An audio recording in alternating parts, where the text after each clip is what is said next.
course, if you love the group, don't hold back. You're more than welcome to say it's fabulous. Okay, I just want to mention that. Anyway, okay.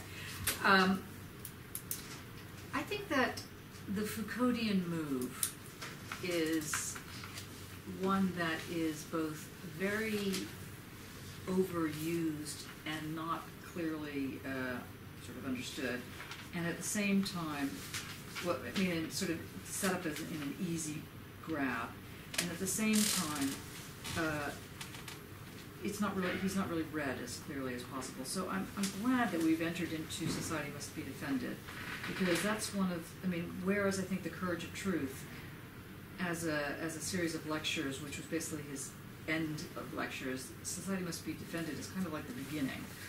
And one of the things that's striking for me anyway, and I wanted to throw this out on the table and see if you found it as well, is that it's funny when you start doing research, you kind of begin to see that what you wanted to know about when you're 5 years old is still the same question.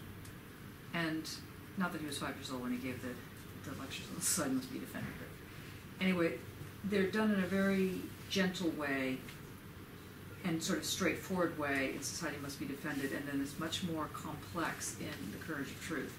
So in Society Must Be Defended, I hope that what we could talk about today was his notion of the subjugated knowledges and really what that meant and how it impacts on what your work is doing, but also how it sort of got solved or anyway differently dealt with in Courage of Truth. So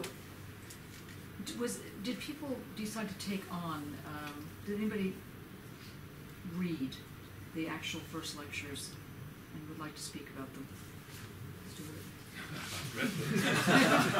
Anybody want to talk about this? It's what it means to have a subjugated knowledge. Does anybody remember this bit? What is a subjugated knowledge? Yeah. It's a knowledge that is absorbed or organized inside the pre-existing hierarchy, or an hierarchy that has taken over. And therefore it is, Foucault still uses a bit of Marxist jargon, so it is alienated, it's verified. Yeah. And I find it very interesting because it speaks of two kinds of subjugated knowledges. One are lines of research that have been somehow forgotten or never pursued properly. And the other one is the knowledge coming from the practice. Mm-hmm. And obviously there is a lot of attention to psychiatry and psychology, psychoanalysis, so it's a very specific practice that is in, out and on the border with the clinical, and then on the problem of crime. And so it's always a practice related to the social, more strictly than say the practice of the shoemaker or craft. Not to cut you off here just a second, but do people realize that Foucault, how many people knew that Foucault was a psychiatric nurse before he became a philosopher? It's interesting. And I think that some of his annoyance with the Frankfurt School, apart from many of the obvious ones about false consciousness, is that the way in which Freud is taken up from the point of view of someone who's a psychiatric nurse who's dealing with the actual ways in which the clinic creates the madness weren't being addressed in the Freudian move. And so he takes a lot of that and puts it into this work. So anyway, go on.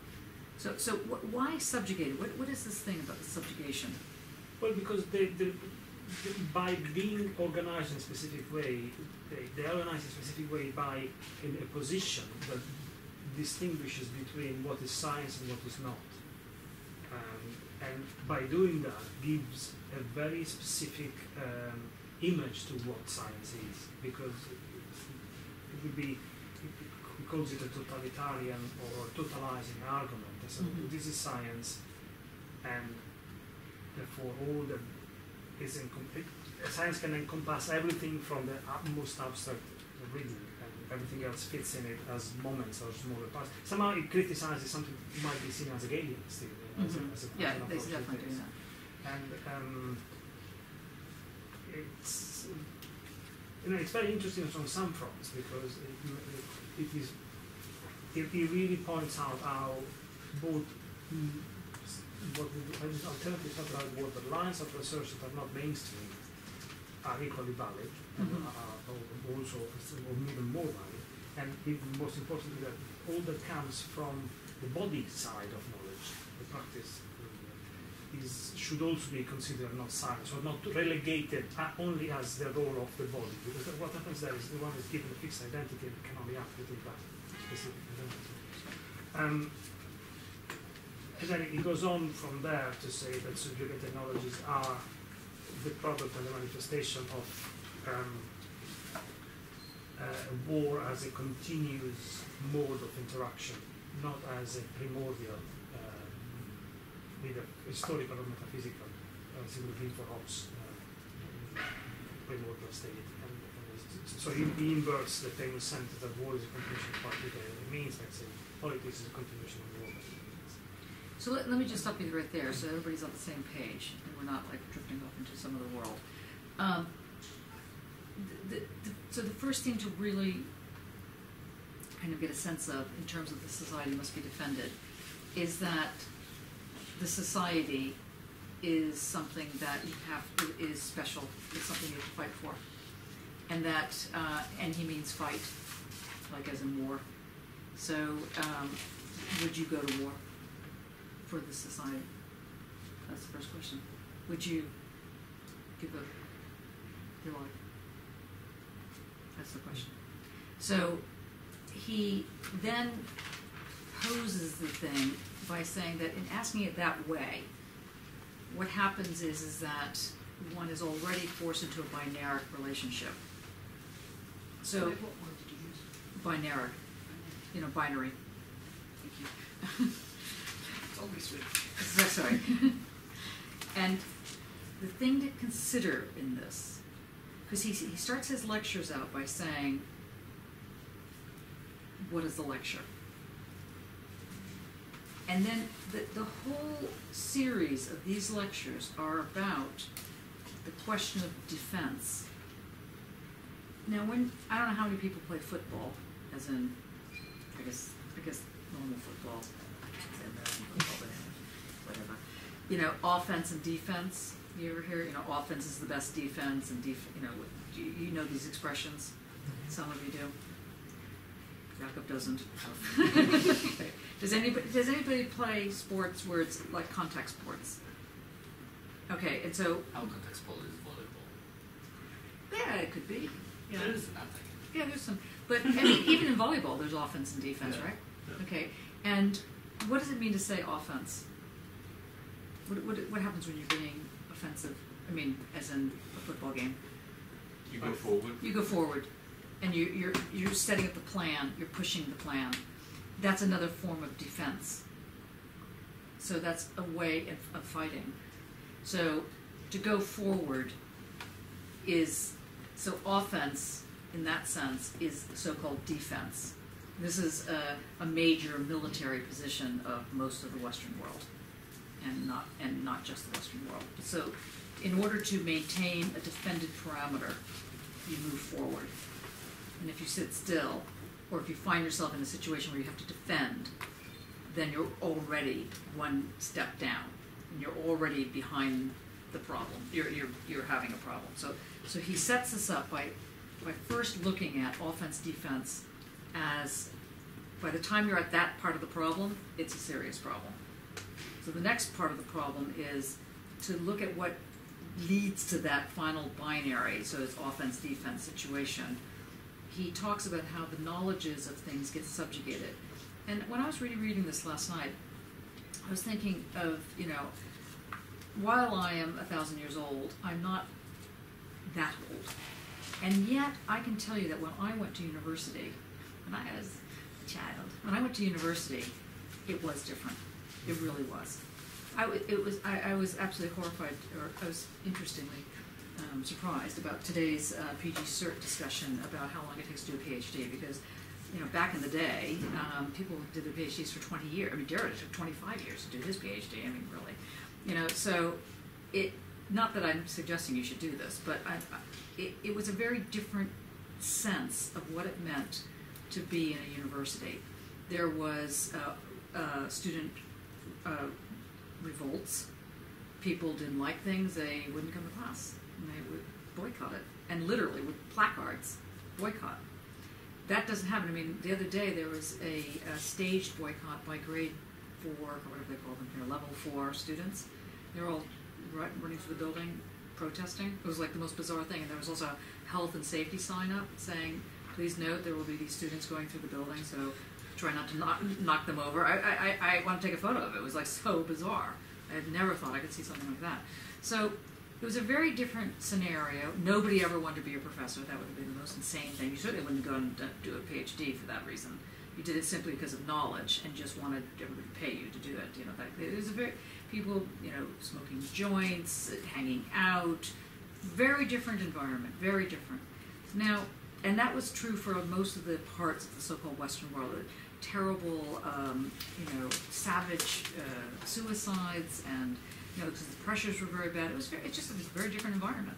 Now he's delivering these talks in this environment, and when I was reading this lecture, I was thinking, wow, one of the subjugated knowledges is precisely what a university was, because these days a university is very much like a kind of can easily become one of these, you know, stamp things where you get, you know, you just get, I don't know, tick boxed, and you do your thing, and you get out and you do your thing. So I'm curious what you see as a subjugated knowledge. I mean, to me, I think Jakob, your palimpsestuous thing starts to talk about this subjugated knowledge.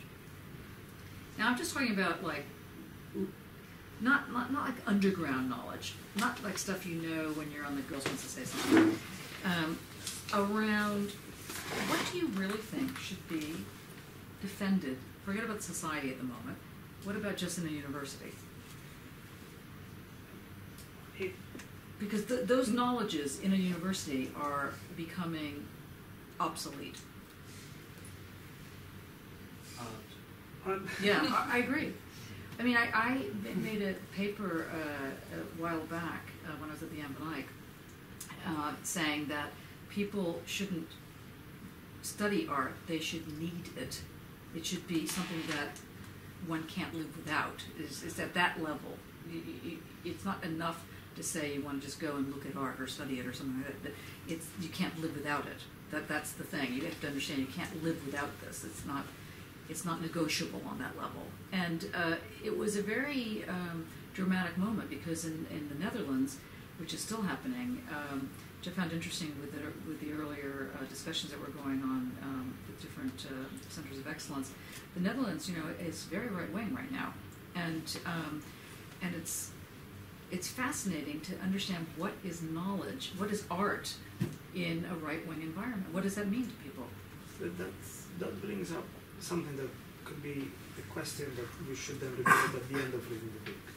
But I cannot, at this point, it's what we are saying demands and going to be brought up. The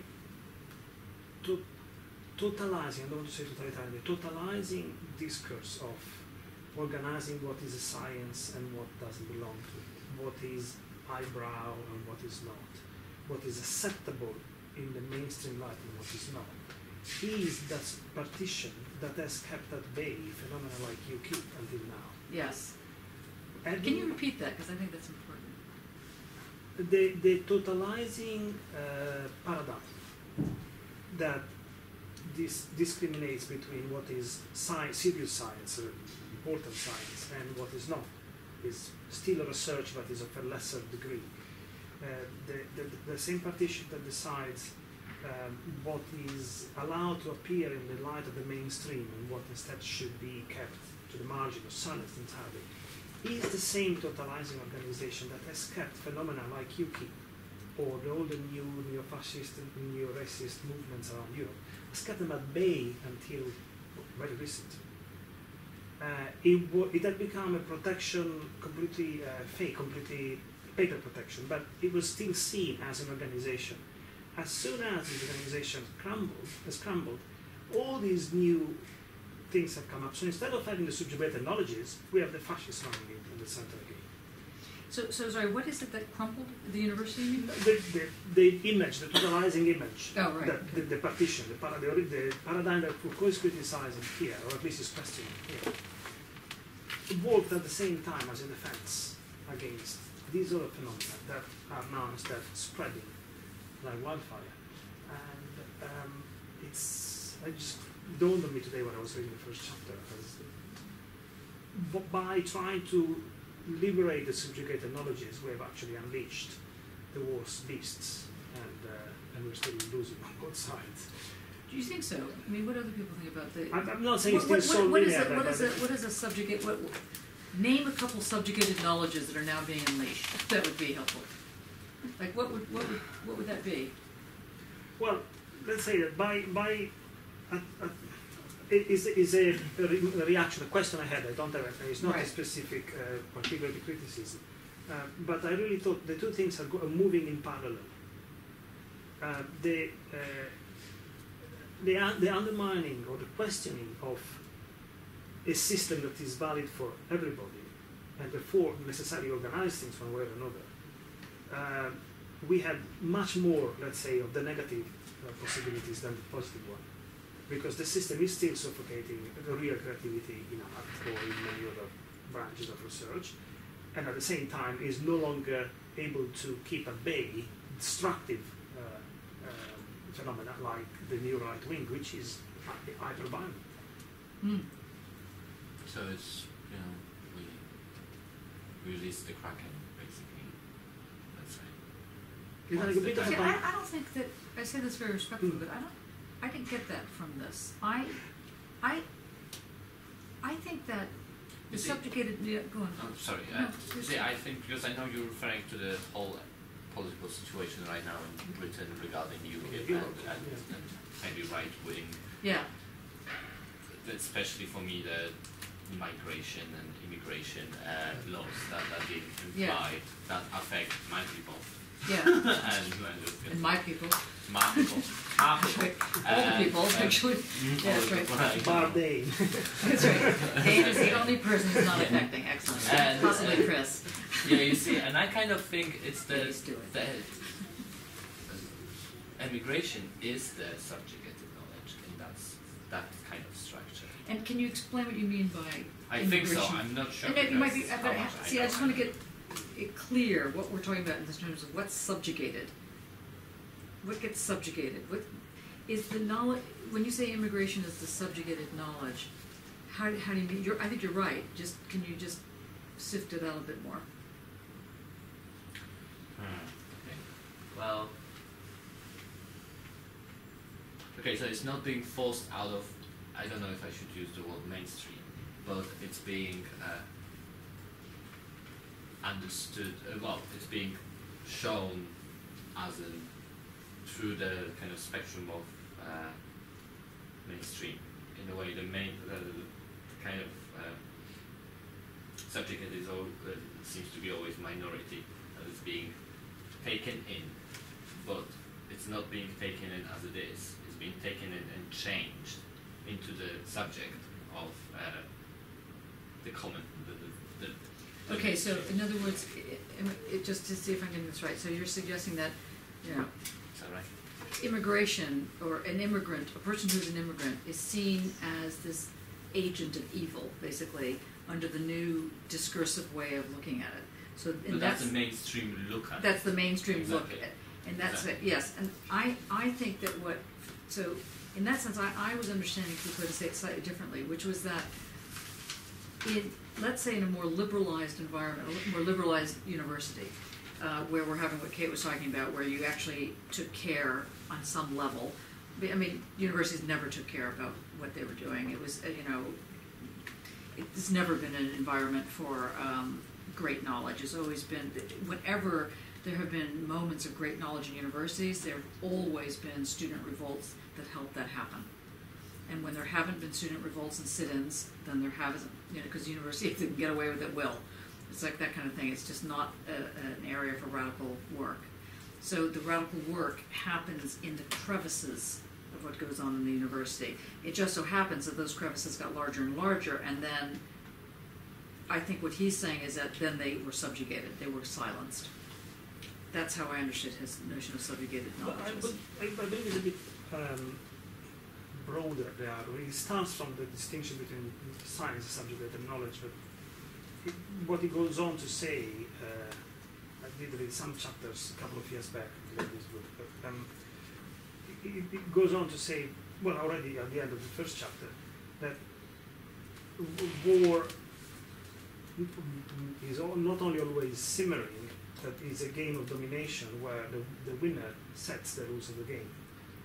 So the subjugated knowledge is the knowledge of the dominated, the knowledge that is not necessarily erased entirely, but is pushed to the boundary, to lower rungs of the hierarchy ladder of importance, of visibility, of voice. And therefore, what really happens is that the winner presents a representation of society as a piece organized in one way or another, and makes everything fit into that image of society in the way the winner wants it to fit, which, if you like, is the old, goes back to Roman times when there was a they victims, not those that have won, that have been vanquished, were just unlucky. They will have to accept everything. Yeah. Because they've lost the right to not to accept. And what he's aiming at, I believe, is this concept of, on a state of violent flux, which is war, placing a frame, which is the grid inside, so it organizes things. In this first chapter, he looks at the distinction between science and subjugated knowledge as one of the many options for this distribution. My comment was not that fascism is a subjugated knowledge, that by taking the frame away, as fast as one is thinking, oh, maybe I can try to be not subjugated, the other part comes in even faster because it's... And again, I don't think the frame has been taken away. I think it's been reinforced. And if you turn to page 3, he gets into this. He kind of gets into this. You just think he's getting depressed. He says, I've been doing this for so long. I don't know if I can give you any, real thing I'm going on about. And he says, what's that? And so he says, so what was I going to say to you this year? Sounds like the tired man speaks. That I've just about had enough. In other words, I'd like to bring to a close, to put to an end to, up to a point, the series of research projects. Well, yes, research, we all talk about it, but what does it really mean? What does it actually mean? That we've been working on for 4 or 5 years, or practically ever since I've been here, and I realized that there were more and more drawbacks for both you and me, lines of research that were very closely interrelated, but that never added up to a coherent body of work, that had no continuity, fragments of research. And he goes on, he's saying, how do we really deal with this? Well, that was a difficult problem then. Nowadays, as young researchers, if you don't connect yourselves to these famous centers of research, and believe me, a lot of the universities won't even have this, you're either tracked into being a researcher or you're tracked into being a teacher. And if you're being a teacher, you're not allowed to do research. Well, you're allowed to do it, but good luck, because you're so tired you can't get to it. Actually, if you're tracked into being a researcher, which I am, you're also tired, but that's another issue. And so people that are allowed to apply for research grants, if you're on the teaching contract, you're not allowed to apply for those grants. There's all these grants out right now, you're not allowed to apply for them. Today, it used to be you could, but now you can't. And, now they have this thing called the gold standard and the, green standard of publication. Well, the gold standard of publication means that your article immediately gets published. But now a researcher has to pay to have that happen. And some people have to pay up to £20,000. Now, a university is going to give you £20,000 to pay you to pay the publisher to publish your one article. We're not even talking about a book.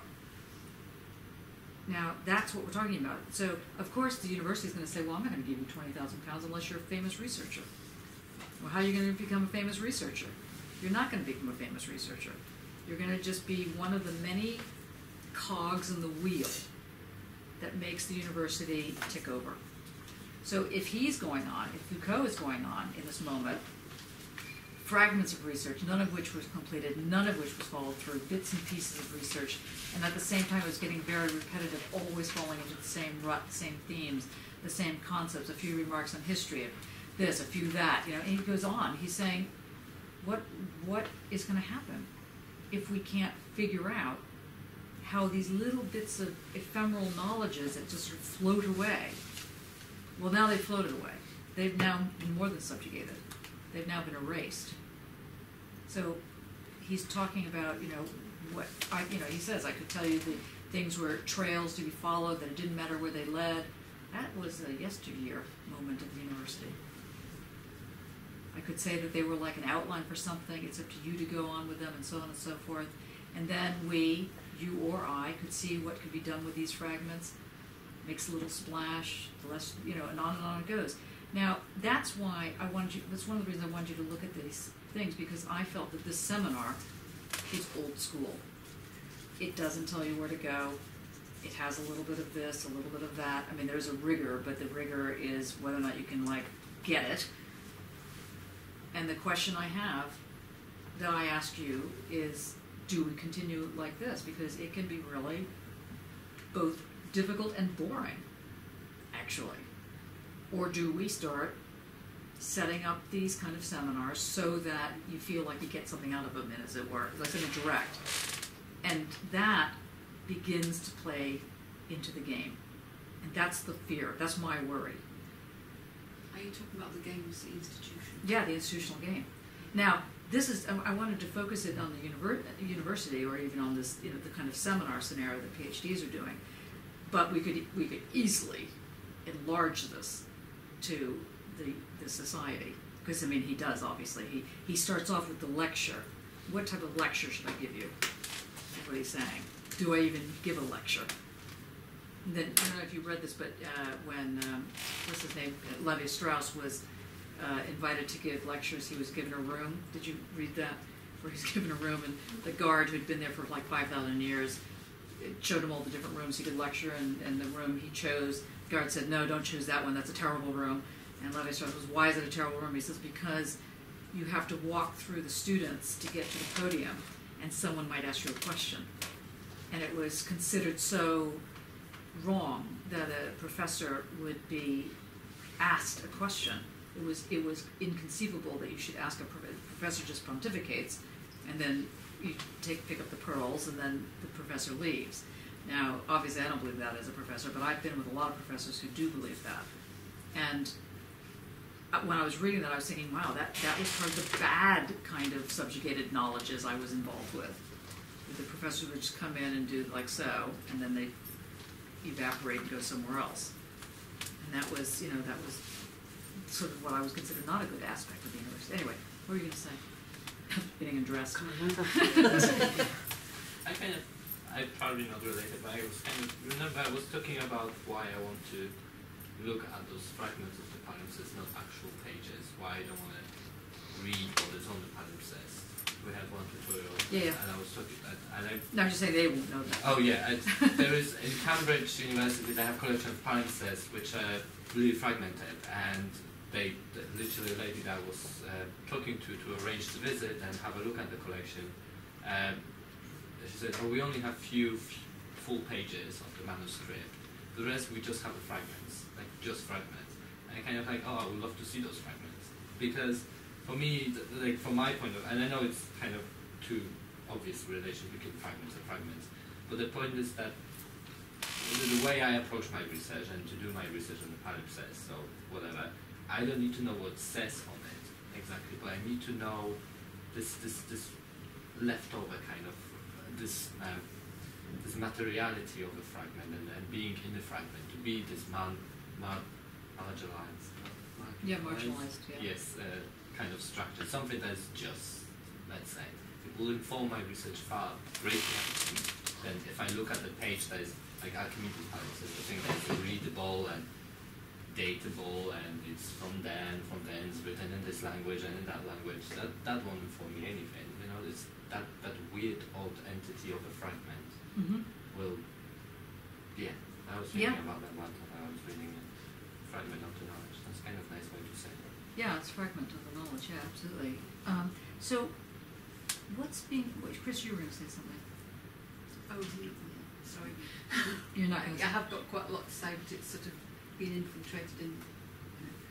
I suppose I feel as though we're sort of drawing together the two parts, the ideas of subjugated knowledge, the sort of the historical sort and the what people know, the sort of two things, and maybe it might be easier to talk about them slightly separately. Okay. And looking at it from the idea of biopolitics, the whole thing is about biopolitics. And what is the biopolitics? It's more to do with populations rather than. Let's go back to the sort of two sorts of power, like sovereign power, where the sovereign has the right to life, to either end life or give life. Biopower is when it belongs to everybody, or it's belonging to the population rather than the individual. And it's then to do with like care of the self, which relates it back to the Foucauldian ideas of care of oneself. So it's all regulated society, which is where like Nazi Germany comes in. It's like this creating regulations and rules that are supposedly for the good of society to make a sort of normalisation. Okay. Where did I start from? And thinking of subjugated knowledge really is to do with this biopower. Well, let's turn to page 6 here, the bottom of page 6. So he says, maybe, Dane, could you read where this brings us to a second feature? Because he's going to start talking about literally what Chris was raised at, not yet the biopolitics thing, but just the subjugated knowledge. Can you just read that bit? This brings us to a second feature of what has been happening for some time now.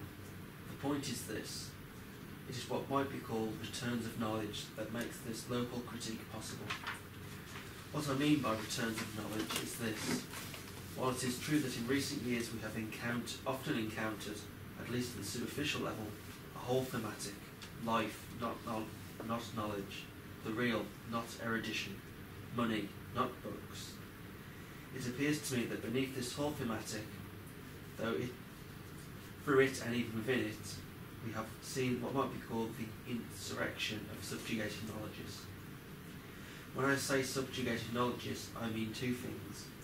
On the one hand, I am referring to historical contents that have been buried or masked in functional coherences or formal systematizations. To put it in concrete terms, if you like, it was certainly not a semiology of life in the asylum, or a sociology of delinquents that made an effective critique of the asylum to the prison possible. It really was the appearance of historical contents, quite simply because historical contents alone allow us to see the dividing lines in the confrontations and struggles that functional arrangements or systematic organisations are designed to mask. Subjugated knowledges are, then, blocks of historical knowledges that were present in functional and systematic ensembles, but which were masked, and the critique was able to reveal their existence by using, obviously enough, the tools of scholarship. Okay, so what do you hear when you... What do you hear when you hear this?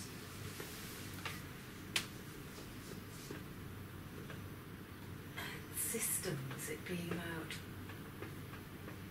disturbing systems. Or When the systems are disturbed, then something else is understood. yeah. It's not so much that it's revealed, it's rather that it's sitting there and you can remember it. Something like that. Guy? I knew you were going to... Yeah, I was thinking about, because I'm interested in recording, and I was thinking a lot about that. There is the story of when Edison first made the first recording, and the story goes that he devised this machine, and he said, okay, I will just try it, and it was the first time he tried something and it actually worked. That's how the story goes. And he recorded his voice saying something. I think it was Mary Had a Little Lamb, which he tried to sing, and then he turned the wheel of the phonograph, and you heard this voice coming back perfectly clear. And I did this experiment with manual recording. I recorded myself using a manual device. I mean, I was dismantling the tape, and I was placing it in a way that I can actually revolve the tape on my own and record myself. And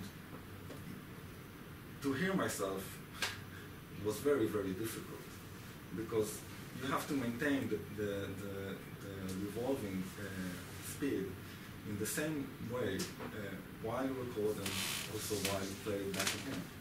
And this could be, it's very hard to achieve.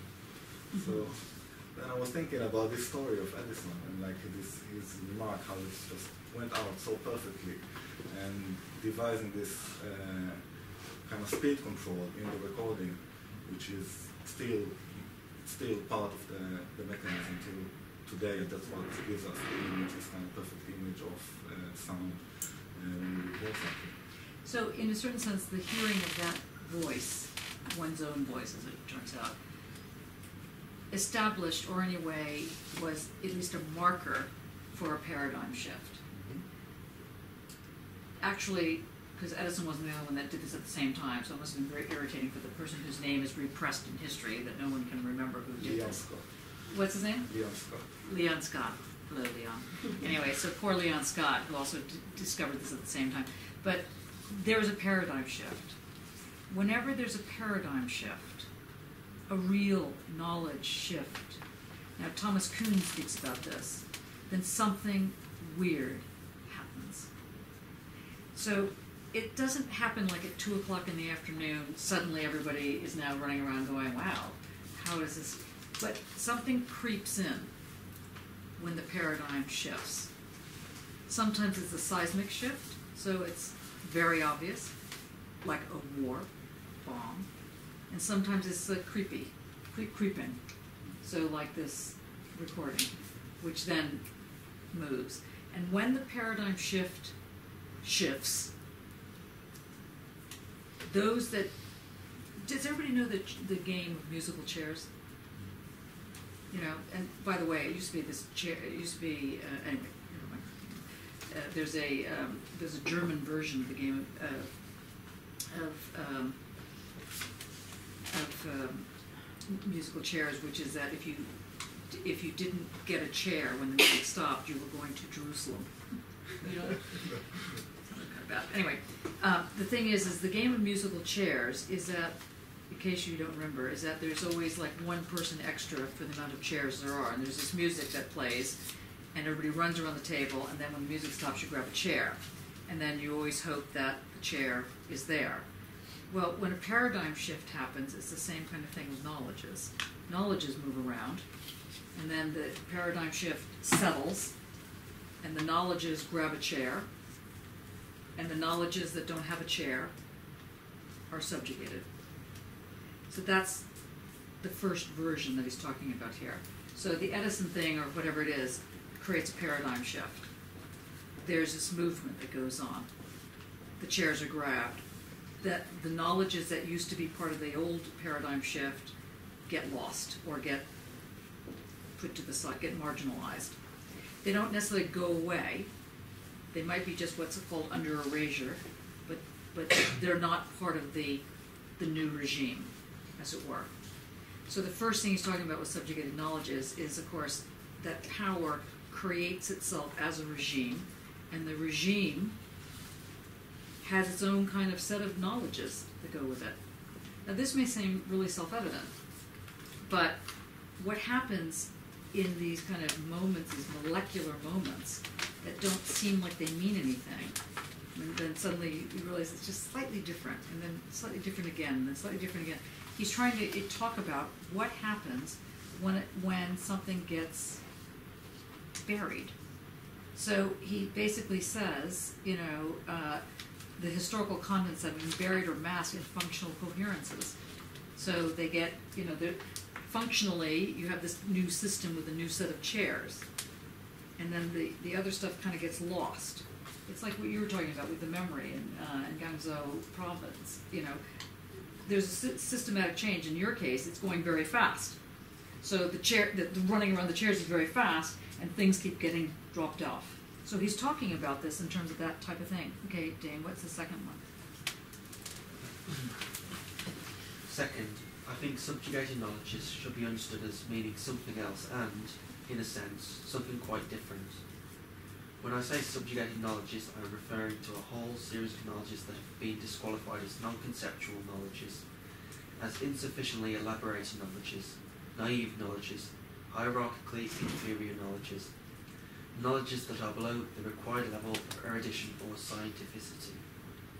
And it is thanks to the reappearance of these knowledges from below, of these unqualified or even disqualified knowledges, it is thanks to the reappearance of these knowledges, the knowledge of the psychiatrist, the patient, the nurse, the doctor, that is parallel to, marginal to, medical knowledge, the knowledge of the delinquent, what I would call, if you like, what people know. And this is by no means the same thing as common knowledge or common sense, but, on the contrary, a particular knowledge, a knowledge that is local, regional, or differential, incapable of unanimity, and which derives its power solely from the fact that it is different from all the knowledges that surround it.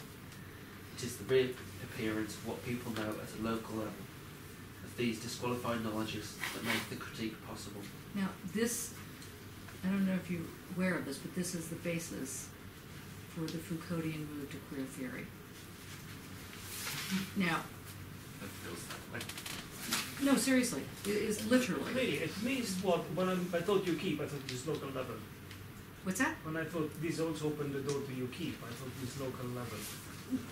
Yeah, but it's, I mean, but no, it's the local level of the feminist, the personal is political. It's that local.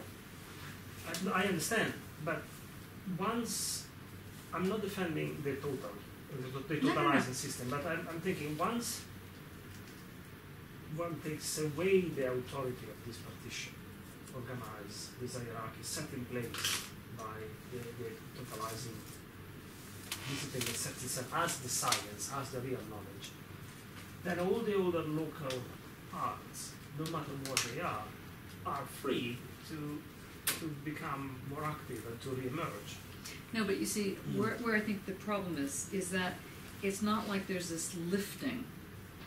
It's really like the musical chair thing, where nothing's lifted. It's just how the regimes start reorganizing themselves.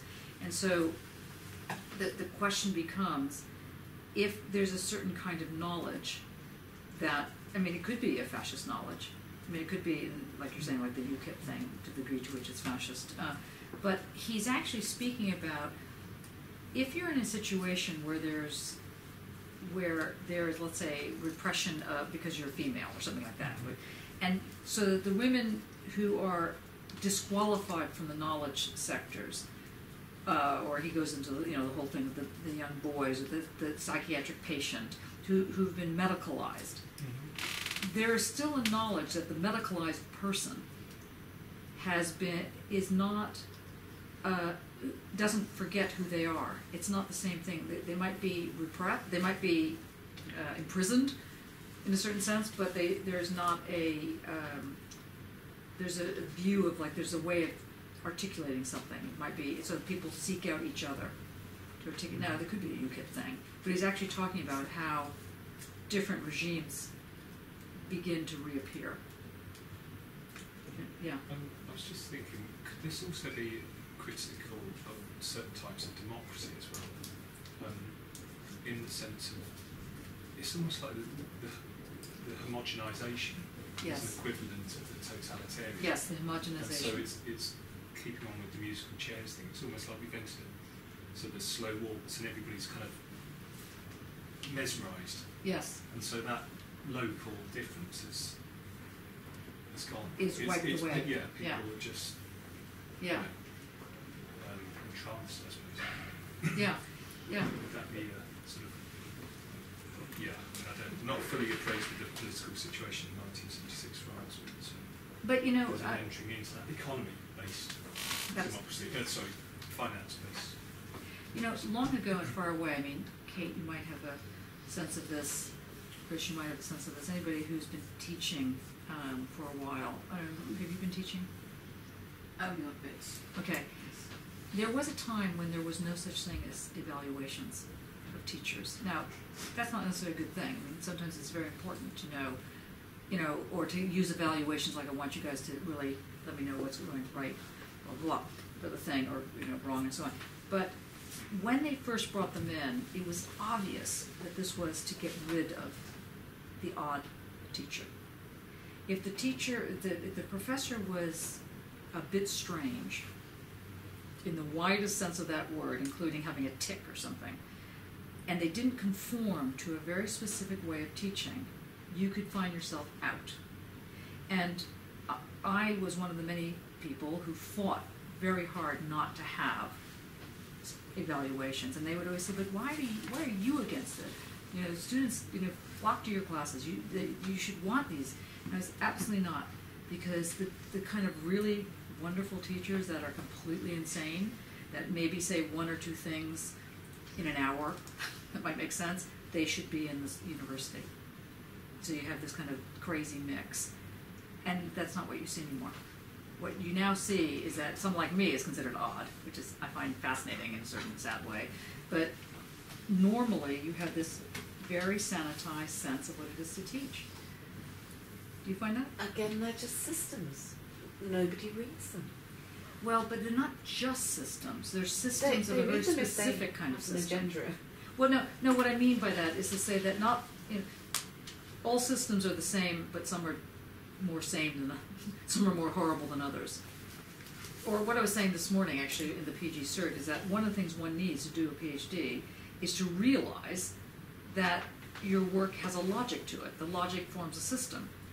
Now, the system isn't necessarily sterile, or maybe it doesn't have to be sterile. No. But what Foucault is talking about here is that subjugated knowledges become subjugated as the systems entrench themselves in a sterilizing manner.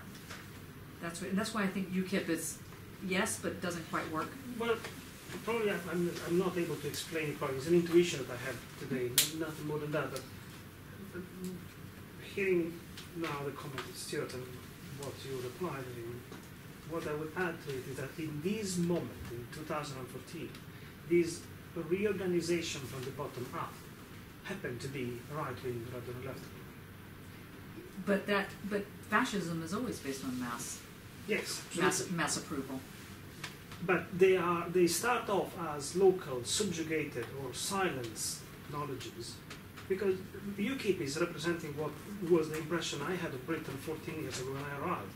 Nothing is different. They just have, you know, gathered under the purple collar, whatever they've chosen. But I don't understand why they would be seen as subjugated.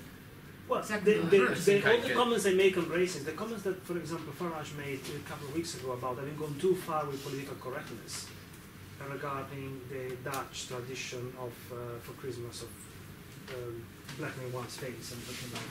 He made a comment about this? Yes. What did he say? He said we've gone too far with political correctness. It's absolutely fine to paint yourself in black. These comments one would not have felt could be made in public outside some English Defence League pub. Except if you were in the Netherlands. I was in the Netherlands on the 5th of December, which is when they have this, it's called Sinterklaas. And what it is, I was completely amazed. You see these people, they put, white people put black all over their faces, and they usually try and bring children along. And what it is about, which is even more extraordinary, is that apparently the myth is that Sinterklaas went to Africa, saw barbaric people boiling their children. That was the important part. They were boiling their children, and Sinterklaas, the white pope, saved these children from being boiled. Yeah, but that's a the tradition of 6 in Poland we have. We don't you have Sinterklaas as well. Yeah, we have a 6th of December. A 6th of December. Yeah, which is Maybe the day 6th. of the Saint Mikołaj. Mikołaj. Yeah, Mikołaj.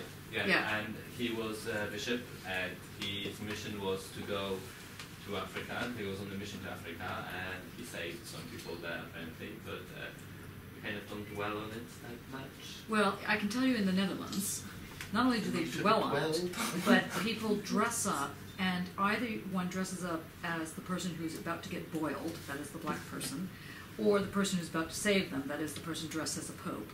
And they literally are running around like this. And I filmed it because it was so incredible, and I made a film of it called Once Upon a Wormhole, because it was so insane. You see these people running around in this racist, incredible way, and really, people were saying, well, it's the culture, it's Dutch, seriously? It was like, seriously? What do you mean, seriously? And also, in the Netherlands, they have a expression called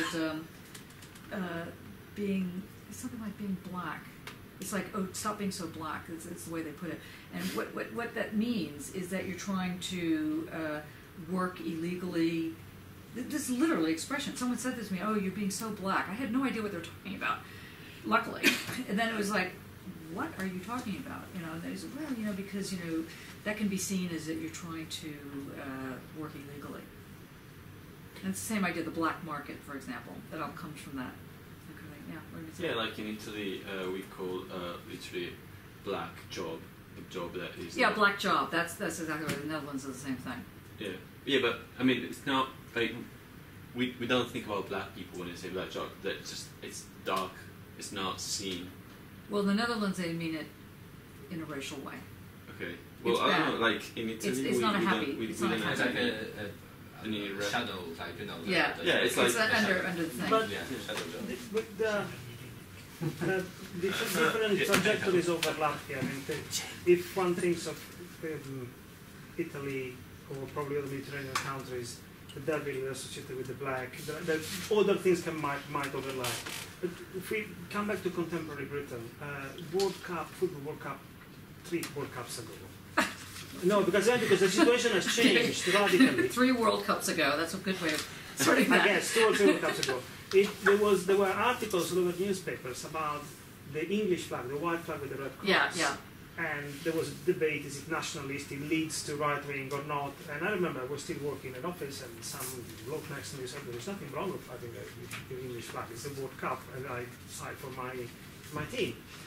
And yet, 2 World Cups ago, which is now geological years ago, it was seen as a problematic symbol. Yeah. Now we have UKIP, Yeah. which is far worse than... Well, now we have a Labour MP that tweeted, which was already stupid, about with the picture of the flag, and she was made to resign because she was obviously saying this is a fascist thing and this is what's happening to the country. But you're right, in that sense, it has now become acceptable. That change to me is related somehow to a paradigm shift that involves the partition Foucault is talking about. Mm-hmm. And I believe that at the time, the right wing was so, or at least grassroots right wing, was so silenced that one was far more concerned with the state as repressive than with keeping at bay neo-fascist moves from, between quotation, real society. Mm-hmm. And now, 40 years later, the situation has turned the other way, and the state might still be repressive, but we have, by not having such strong a frame, all these things also are coming up which we didn't want. Okay, so I wouldn't consider it about. I mean, I wouldn't think about like saying that the frame is not strong. In that sense that it allows fascist groups to enter, because I view it because in the politics in Israel it moves quite the same in that sense that especially now in the last war, one of the things that people were saying that because of this kind of very scary kind of uprising of fascism in the streets, people were actually going in the streets with flags and like hitting people who looked like me, basically. And it was kind of scary. And people were saying, like, like my mother or people like that who are not right-wing but left, but are also kind of more conservative or more concerned about my health, saying just don't express those opinions because you are actually you kind of ignite this. We're in a time of war, so you shouldn't be so radical. Because once you are radical, then they have the excuse to be even more radical. So that was the kind of game that was going on. But I was thinking, yeah, if I'm not expressing my opinion, or if this whole kind of game that they are playing just allows to build this kind of center, which is in itself shifting toward the right wing more, and not towards the left. It's never going to the left side. It's always going like more towards the right, but it allows to include more and more people, like my mother. She's left wing at heart, but she finds herself in this kind of majority, silent majority, whatever, that's kind of try to make everything intact or peaceful in a way, and not have too much of that violence going on in the streets. And it's kind of tricky. Your reading would be that subjugated knowledge have not been dynamic enough, rather than the frame having shifted attention in the form. What is becoming dynamic from being silenced? My impression, I understand what you're saying, I actually agree with you, but my impression was that there was room in Foucault's analysis, given the 40 years that have elapsed since his text, for seeing that subjugated knowledges could actually also be right-wing, not only left-wing. No, I think that's true up to a certain point, but I don't know if it's helpful to put right-wing versus left-wing in this particular scenario. What I think is important is that he is saying something must be defended. Yes, but this is what I was going to... He says society must be defended, but it's not any old society. It's not like the right-wing society one day and the left-wing society another.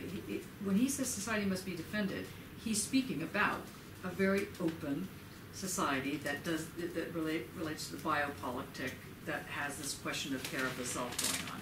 And so what he does in the entire lecture series, which you can get into, which we'll get into this discussion, is the way in which the molecular form of a fascist environment starts to take shape, and that it can dissolve a little bit or can move it a little bit, and how that happens in the relationship with, in this case, the universities, because he's talking about how specific knowledge is, like literally technical knowledge is. For example, in a lot of the art schools,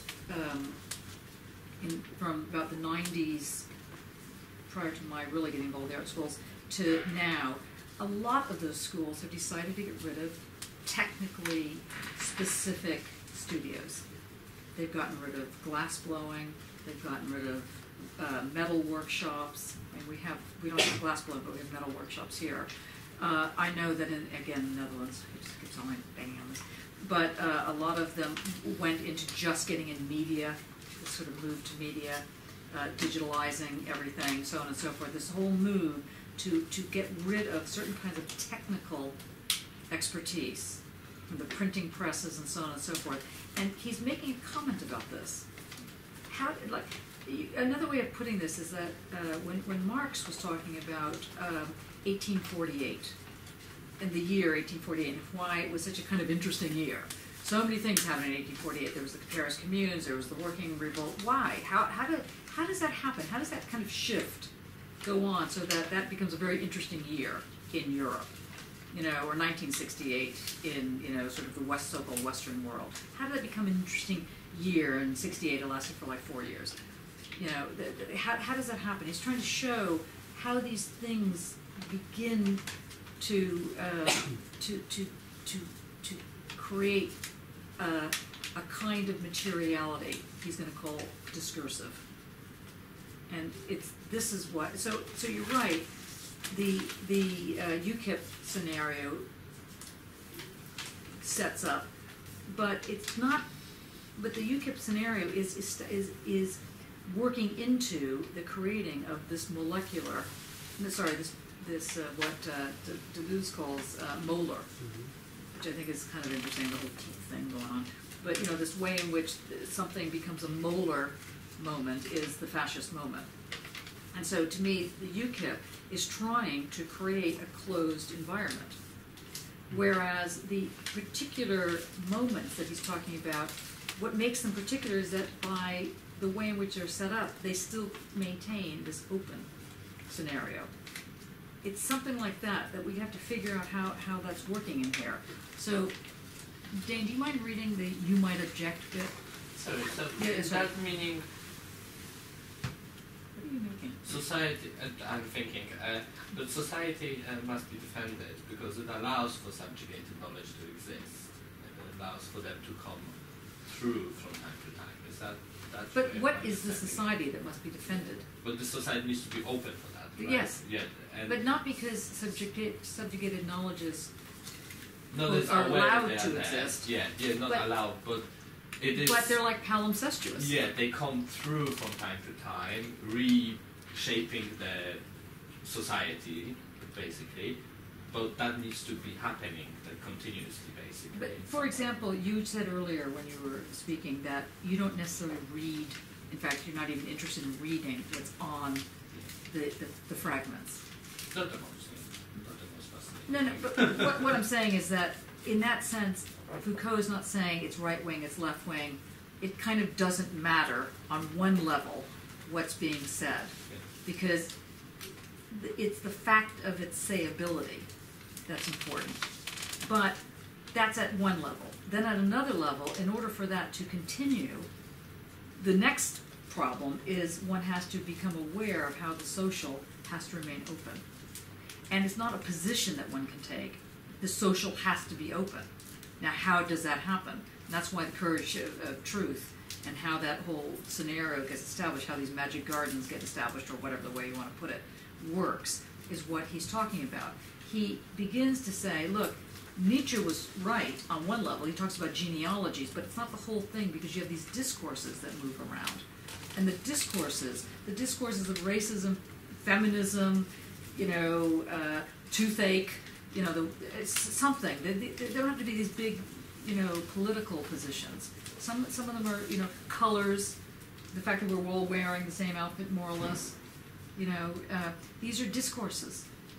And so if you can just read that paragraph there, that long paragraph.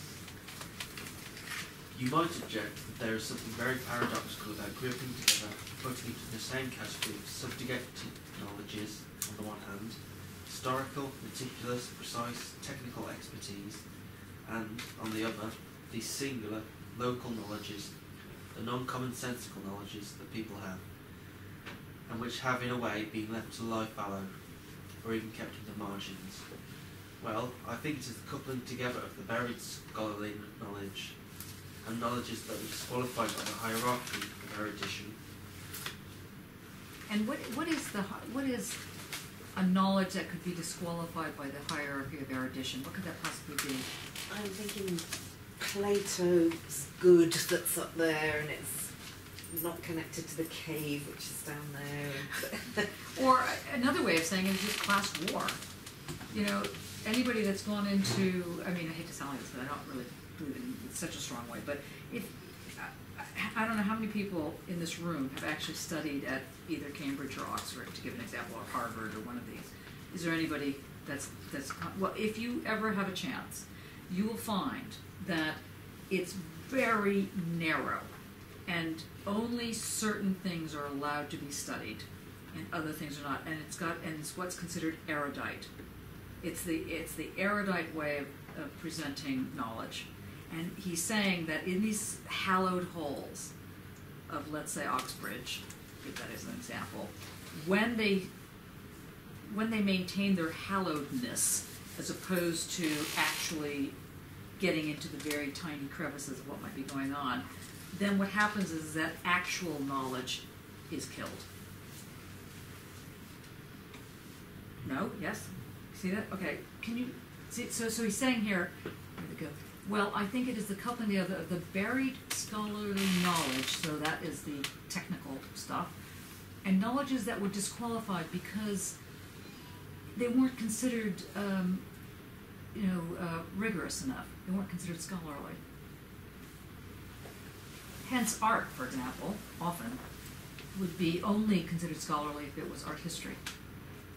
That was often the way until pretty much the language and art movement, not that it was a big movement, but so there was a breaking up of representational ways of thinking about art.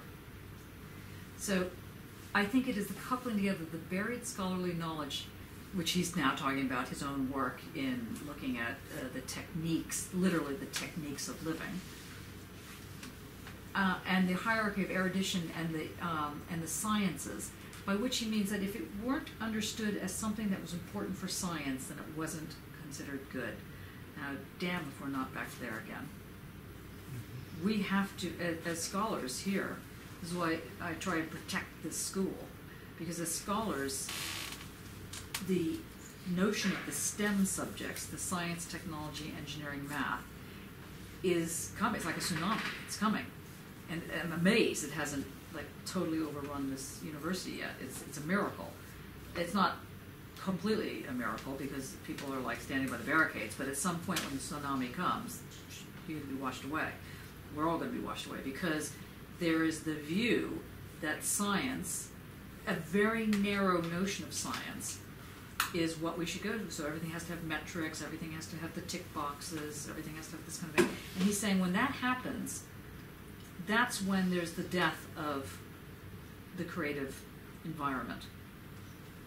Can you just read that sentence again, and we'll and then just continue? I think it's already happening with 3 PhD. With what? 3 PhD. Yeah, totally agree. That's why even today I said something against it. I totally agree. You can't do a PhD in 3 years, nor should you. I mean, what it does mean, though, is that you can't really start the clock ticking. So the run-up to the PhD has to happen at some other moment, and then you're in the saddle for the 3 years, something like that, because that level of knowledge requires. But that's why I found it very interesting when the remark was made that, well, it's now 3 years. It's not. It's still 3 + 1. It's just that the AHRC won't pay for it. So there's still a 4-year PhD. It's just that they're trying to say, oh, well, it's 3 years. No, they're just not going to pay for it.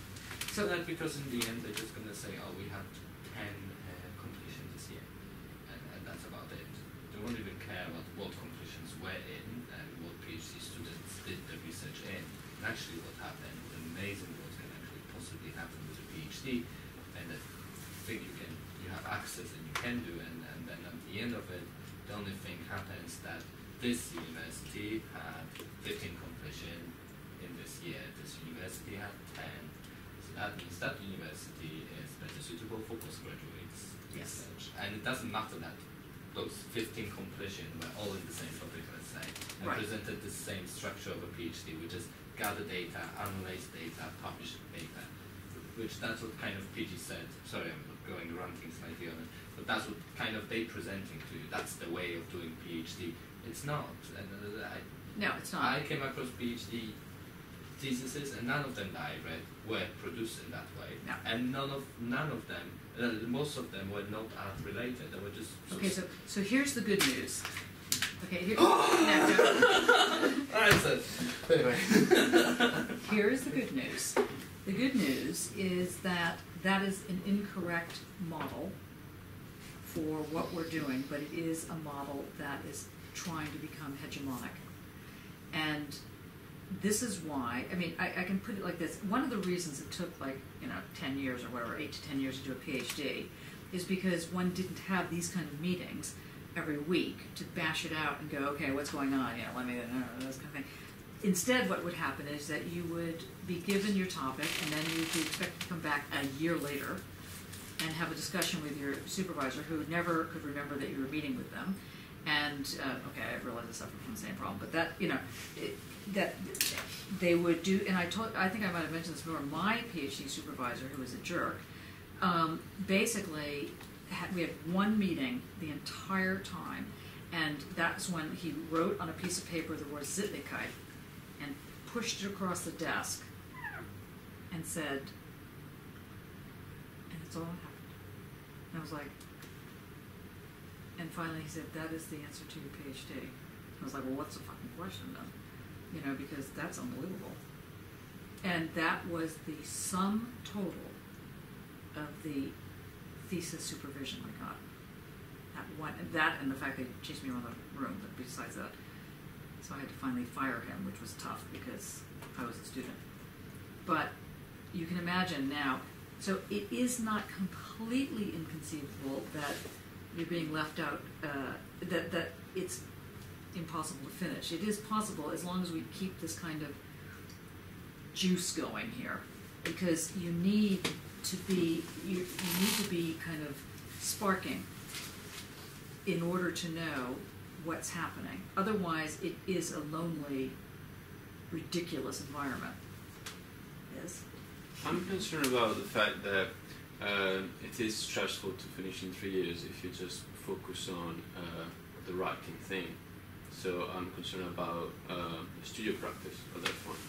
It seems like you're supposed to do your writing, basic research on the daytime and your studio one in the nighttime. Or the other way around. No, I'm just saying that Yeah. you don't have time out of sleeping at that point if you want to make something. So I don't know. It just seems like. How long did it take you, Chris, to do your PhD? I did do it part-time. Okay, But, well, you have this huge administrative thing, don't you? At beginning and end. Like, I couldn't get my examiner from my VIVA to... had my exhibition at 3 months, and I thought in 3 months we're bound to find a date. It was like the last week. So, yeah, so really it took me just under 4 but years. you shouldn't have been organising your examiner. Your supervisor should have been. But I That mean, was- but that, honestly, yeah, no, I had yes. to find my examiner. okay, that's And then they actually asked him. illegal. That's hilarious. But that gives you an idea. I mean, Yeah. it's also the case that the supervisors haven't quite stepped up to the plate until My 3 supervisors. your 3 supervisors. Oh my God. I know they said, would you like a meeting once a fortnight? I said, no, thank you. I think one of the things of doing it so quickly, and I think I did it quickly because doing it part-time and practice-led, and I did do 80,000 words rather than I didn't need to do that many, that afterwards you want to, now I want to rewrite it. Yeah. And there are things, and maybe that's good, maybe everybody feels like that. Well, luckily you can. You can actually turn it into a book. It's called Well, the that's what Post-Doc. I've written a research proposal last month. Well done. That I'm doing, I'm not obviously only for me, but that's what I'm thinking of, because nobody's going to pay me the first time round, so I'm not going to be paid the second time round, am I? Well, you never know. What were you going to say, Kate, about your PhD? Yeah, but the external examiner is terribly important. And I was asked if I approved. I was asked what I thought about external examiners. But my supervisor left me completely alone to do what I wanted, which I was hugely grateful for at the time, because I wanted to find my own way, and I did, and I wrote a much better PhD for it. But boy, I could have done with a seminar like this to come to. But how many years did it take you to... I did it part-time in 5 years. Right, okay, From so start that's to right. finish, yeah. But that was because I was obsessed with it and, really working away while I was teaching. Yeah, I was with Yeah. I mean, there is no time. You don't have time to sleep properly. But the thing is, I had the impression that we are really doing part-time because we are also doing studio practice. Like, it's called full-time, but if you want to do also studio practice, then it's also part-time. Yeah, I see what you're saying. Do other people feel that way? Is it not integrated? Well, I mean, think there is kind of, like, let's say I'm want to do my installation, and that installation, working on it, will take me a few months to physically build, because it's going to be a bit more physical work than I usually do, and I'm not that technically advanced in it, and I'm going to try new things out, all because of my research, because I have to have it. I not have to have it, it's a kind of step. And it's important for my research to produce that installation, but that itself is work, and it's also getting people from different departments to help out, from technicians and stuff like that, which also takes time, because nothing is as easy as let's cut some wood. Okay, I will have it ready next week. And I'm like, okay. So, I mean, but when you're building, let's say, the exhibitional scenarios, is that a 24/7 thing, or are you not able to do the Well, writing part of it as well? Yeah, but your brain focuses on that, and you kind of structure that for it to happen? Because let's say, like with Alberto's interweaving paintings, if he didn't produce painting, which takes him few days to make Minimally, one, I think, yeah. minimally, and those are the small ones, let's say, because I remember he was working on a bigger one much more longer, and it was after those process as well. But just working on it, it takes time, it takes focus, it takes literally your body out of thinking. And maybe even you're wondering about your thesis and you're having a little thing and you kind of maybe write something down what comes to your mind, and maybe someone pops in and says something, that goes on. But yeah, produce it itself. Physicality. And it kind of seems sometimes there's a, I don't know what they consider an artwork. Well, just do your artwork and then let's make it be considered. Yeah, I think that's the key. Other people feel the same way? Yeah, I was generally thinking like maybe the way to sort of, I think you said actually in one meeting, like we're giving something too much weight, and that comment really helped. It helped me sort of let go of the stresses that were stopping me doing things and actually just focus on actually the important things. It's like doing the reading or whatever I'm doing, or like doing my artwork or doing things that I was really concerned about. They are the important things to give the weight to. I suppose sort of, well, I don't know, I need to trust that actually feel that that's what's going to work, sort of by persevering, putting your energy and focus there. You sort of stand or fall by how that works, and these other things will fall into place. Sort of. Yeah, no, I mean, but I do think, I would just like to say that anybody that is stressing out by year 3, so not in year 1, but by year 3, you need to come see me. And I also think that it's not a terrible idea to talk with each other on a national level, because this is happening nationally, this move to have 3 years. It used to be 3 years plus 1. Now they really are trying to make it into 3 years. And you need to, I think it's important to flag it up as as a issue, and I mean, I can't suggest, having a sit-in, but I mean, if you did have a sit-in, I'd probably join you, because I mean, I find, you know what I mean? Like, I think it's important that people stop bullying.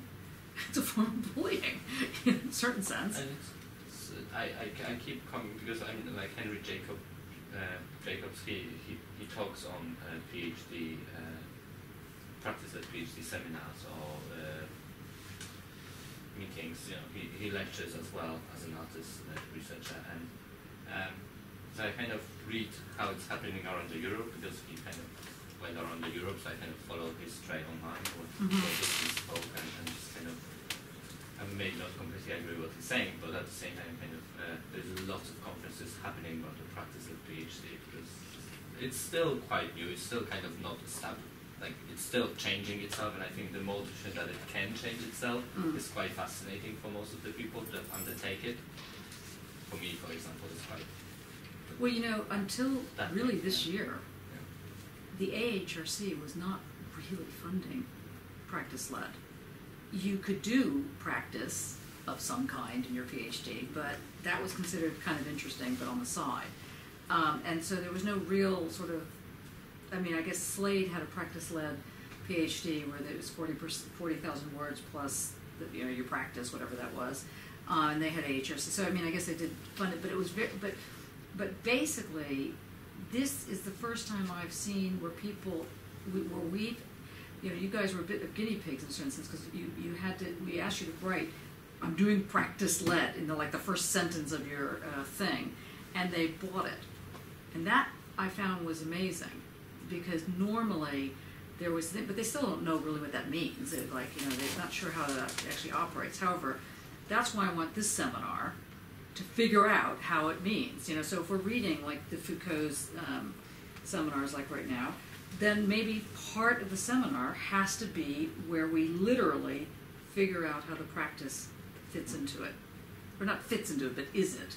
So, something like that. I don't know if that helps or not. would it help if somebody, you know, when you read the work, that you actually are able to incorporate it into your actual work that you're doing? I mean, I think it's happening because most of us, when we take the voice out, we say from I'm working on, and we kind of we start from that moment and we say how that relates to what we read, how we in front of us. I mean, that's what I noticed. Not many of us take would say anything. We maybe not haven't done reading. I did it too. Okay, great. I'm doing it now. To take part in the after PhD things that happened like last year, that you can, it obviously has to be funded. It's somewhere like Windsor Park or something. It's like 5 days or something, and it's like an invited group from different universities all over the UK. But it was just really. What do they do? We discuss. We have lectures about. I only went, obviously only went once. There's lectures about where to go afterwards and about, you know, funding postdocs and careers and that sort of stuff. But it's really the networking and the just getting to know how everybody else feels about where they are. It was actually really useful to sort of just be able to locate what's happened to you and sort of say, oh yeah, I felt like this, but then yes, so did the other 20 people, whatever. But I really got a lot. Well, I'm all for, you know, street politics. You know, I mean, things do change when there are movements, and I think that. So I think it's a real problem. The question of, you know, there's 24 hours in a day. How do you fit it all in? And as I was saying this morning, the PhD clock is a 24-hour clock. You take time out to eat. You take time out to have, you know, time with your 3 children or whatever the thing is, and the rest of the time is the thesis or is the PhD in its widest sense, including the painting. So it's tough. I found when I was doing my PhD, though, like I said, I did it over an 8-year period, and I did it full time, and I was in that lucky situation where I was a foreigner in a country that they gave me full funding. It was a miracle, you know. Now looking back on it, so things have really changed, you know, in that sense. But I had to do other things, or I would have gone completely mad if I was only focusing on my thesis. So I was a theater director. I did stuff in some of the sciences. Otherwise, I would have just gone mad because I couldn't simply be focused on the thesis all the time. That's me, but you know, whatever. Let's go back to this. I know it's been very exciting. Let's not go in. No, about this. I suppose, the thing, like, well, the thing that one of the remarks he makes is how, like, the sovereignty aspect is like, it sort of conceals the domination, that it conceals the techniques and regimes of domination that are going on, that really at play. And obviously, like UKIP and all this sort of identity subjects. Well, if you're subscribing to those idealisms, you're playing out sort of this game of sovereignty of the musical chairs. The person doesn't belong, gets excluded. But the thing is, so I want to link this with like Deleuze's talks about sort of royal sciences and minoritarian sciences. I sort of feel like it's all too easy to sort of like sort of tar all science as sort of some kind of like royal like deploying the science of representation mode. Whereas that's obviously there's sort of there are the majoritarian sort of movements of that, but also it's not just that, and there's as much kind of like liberation in terms of like the dividing techniques of art or in art as there can be as the science in what they do. It's sort of the doing and how I feel like it's not like you don't put like art on a pedestal sort of over science or something. It's not like like some art's on one pedestal and all these other subjects are over there. That's not what's at stake. It's sort of so. And I suppose I was reading. You recommended reading the Hawkins essay, and so I was sort of reading that. It's one on the beginning of time. So so it's 1996, which so I think I need to read the more recent ones. But I suppose I was thinking he's sort of getting at the idea he's criticising the science for when it's sort of is standing on idealism just as much as like religious idealism in terms of how it's, whether the questions of causality in relation to the beginning of the world. So that it's not like he's also like putting forward a science which isn't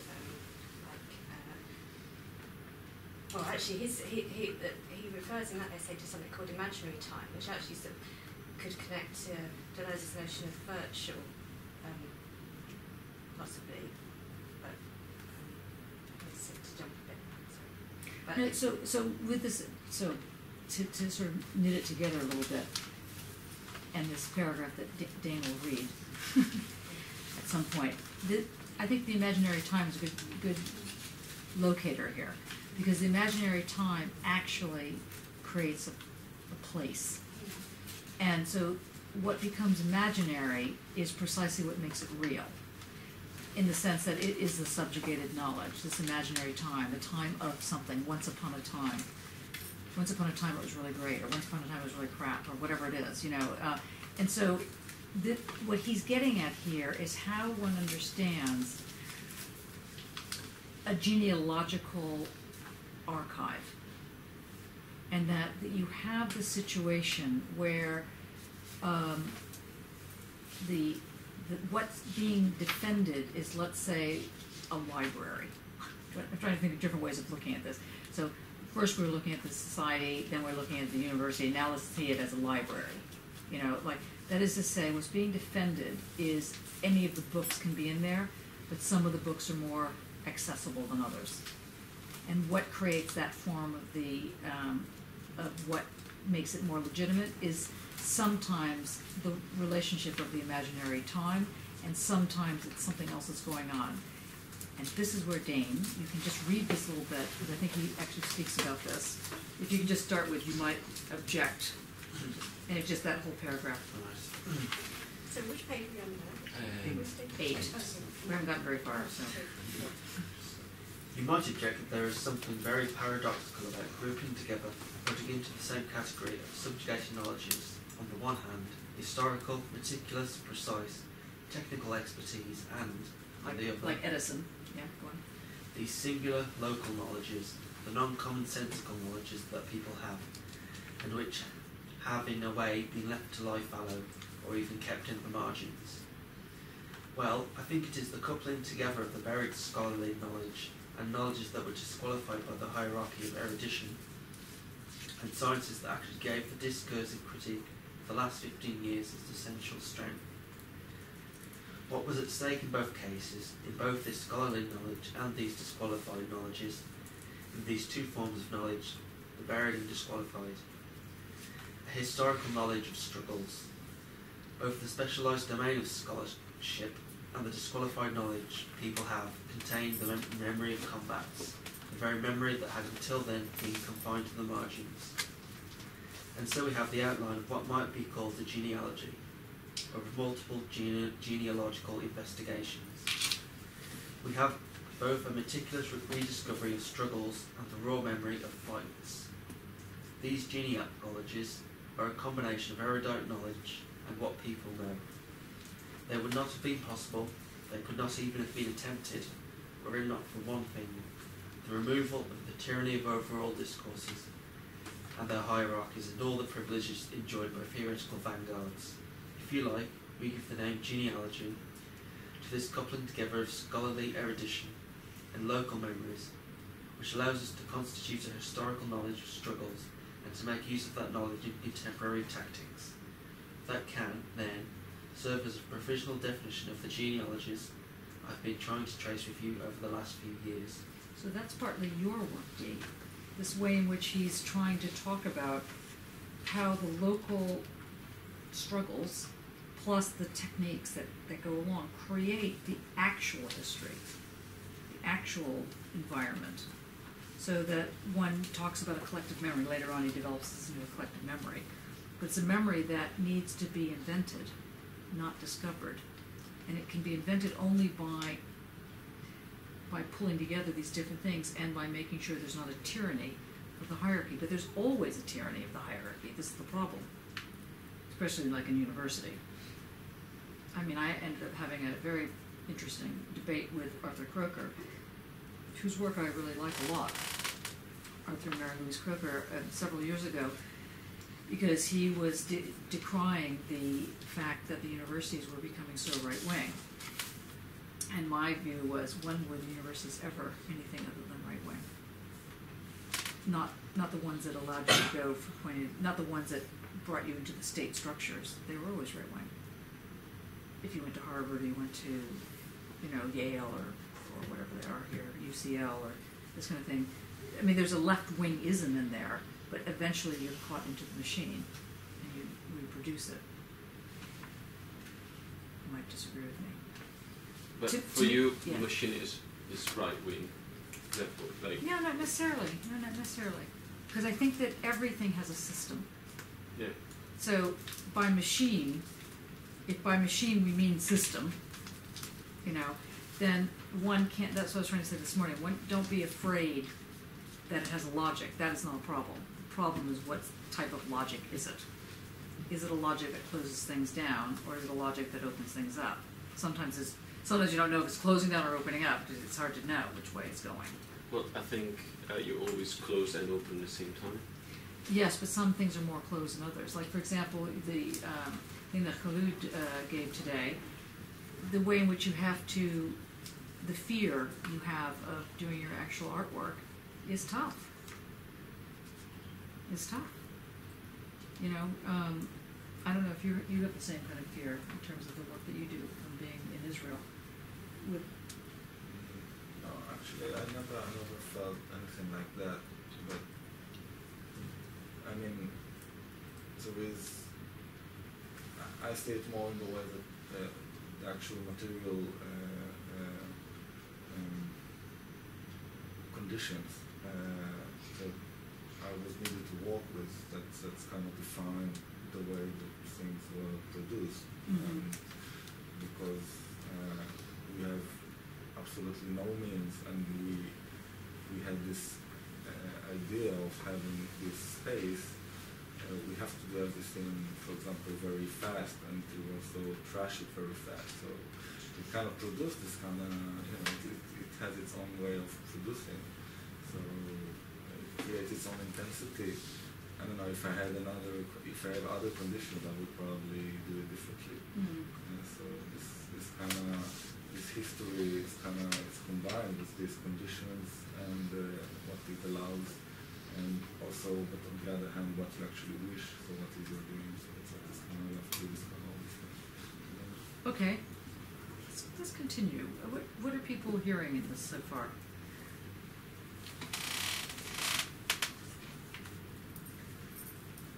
I think we might need to jump to the next.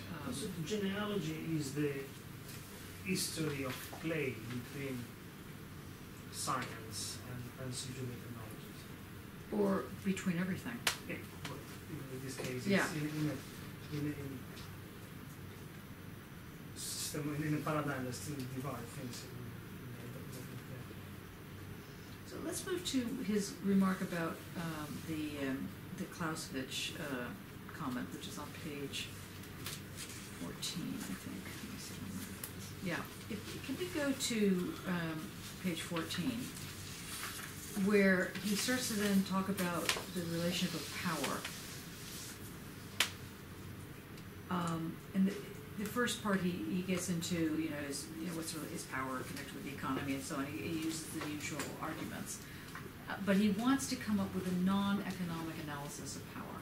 And he says, this is where I'm trying to get at, so that you can see how power is generated when we're not just linking it to how the economy operates.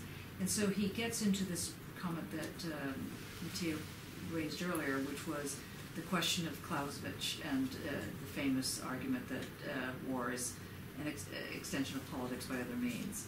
So what he's going to start developing here is that that it's slightly different. So if maybe who does anybody want to read, or we're going to just force Dane to be our reader today? We can do it. Okay. If you go to page 15, where he says, which raises some questions, and that what he's doing here is he's saying, what happens if we are led by the question of art as opposed to economy, art practice as opposed to economy practices? What happens to the notion of power? That's what he's getting at now. Go on. Which raises some questions, or rather two questions. If power is exercised, what is the exercise of power? What does it consist of? What is its mechanism? What we have here what I would call an off-the-cuff answer, or at least an immediate response. And it seems to me that this is ultimately the answer given by the concrete reality of many contemporary analyses. Power is essentially that which represses. Power is that which represses nature, instincts, a class, or an individual, or individuals. And when we find contemporary discourse trotting out the definition that power is that which represses, contemporary discourse is not really saying anything new. Hegel was the first to say this, and Freud and Reich. In any case, in today's vocabulary, being an organ of repression is almost power's Homeric epithet. So, must the analysis of power be primarily, essentially even, an analysis of the mechanism of repression? Second of the cast factor, if you like. If power is indeed the implementation and deployment of a relationship of force, rather than analyzing in terms of surrender, concept of alienation, or rather than analyzing in its functional terms as the reproduction of the relation of production, shouldn't we be analyzing it first and foremost in terms of conflict, confrontation, and war? That would give us an alternative to the first hypothesis, which is that the mechanism of power is basically or essentially repression. Or a second hypothesis, power is war, the continuation of war by other means. At this point, we can invert Clausewitz's proposition and say that politics is a continuation of war by other means. This would imply three things. First, that power relations, as they function in a society like ours, are essentially anchored in a certain relationship of force that was established in and through war at a given historical moment that can be historically specified. And while it is true that political power puts an end to war and establishes or attempts to establish the reign of peace in civil society, it certainly does not do so in order to suspend the effect of power or to neutralize the disequilibrium revealed by the last battle of the war. According to this hypothesis, the role of political power is perpetually to use a sort of silent war to reinscribe the relationship of force, and to reinscribe in its institutions economic inequalities, language, and even the bodies of individuals. This is the initial meaning of our inversion of Clausewitz's aphorism. Politics is a continuation of war by other means. Politics, in other words, sanctions and reproduces the disequilibrium forces manifested in war. Inverting the proposition means also something else, namely that within this civic peace, this political struggle, these clashes over with power, these modifications of relation of force, this shifting balance, the reversal in a political, I lost track of the senses. Inverting the proposition also means something else, namely that within this civic peace, these political struggles, these clashes over or with power, this modification of relations of force, the shifting balance, the reversal in a political system, all these things must be interpreted as continuation of war. Okay, I just stop right there, because when I hear this, because I'm turning into Humpty Dumpty, it's what I mean to hear. I hear Alberto's image. Alberto's, not your physical image, your work, your weave. I hear the relationship of, if we're going to talk about the aesthetic move that he's making here, he's making an aesthetic move that is going to re-situate an epistemological notion that is imbued with power. So in Alberto's work, do you happen to have it with you? The image of it? I have the work upstairs. That's right. Well, can you run and get it? I think it'll be helpful. And I'll say what I'm saying then while he's gone. Is it possible that the word war is the word we need to really think about? Not the word power. Well, obviously power is linked. But when you hear the word war, what do you hear? If something is said that politics is war by other means, is it possible that art is war by other means? Is it possible to make that leap, or is that just, you think that's fair? I guess once I'm not sure who said that or why I read it, but there was I was reading there's a function of art, what function of art is society, what art does in society, and someone said, I'm not sure who, but I kind of thought about it when we were reading it now, but that art as its only function is, well, the main function of this person said is to contradict itself, to question itself, to feed back into itself, that it does not progresses in a kind of linear way of economics or other kind of social elements, but in itself it wants to just question, and it's just always questions, double checks, what can be, basically it answers itself that question. I kind of thought of it, and this war, and as a political war, this war, and does art can do war, or does it do it? And it does because What does war do?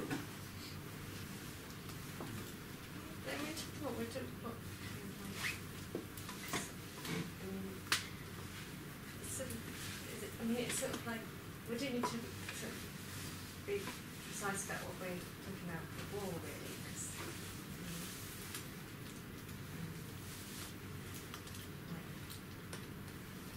The word war is often used like the war on poverty, the war on terror, the war, what's meant by that phrase?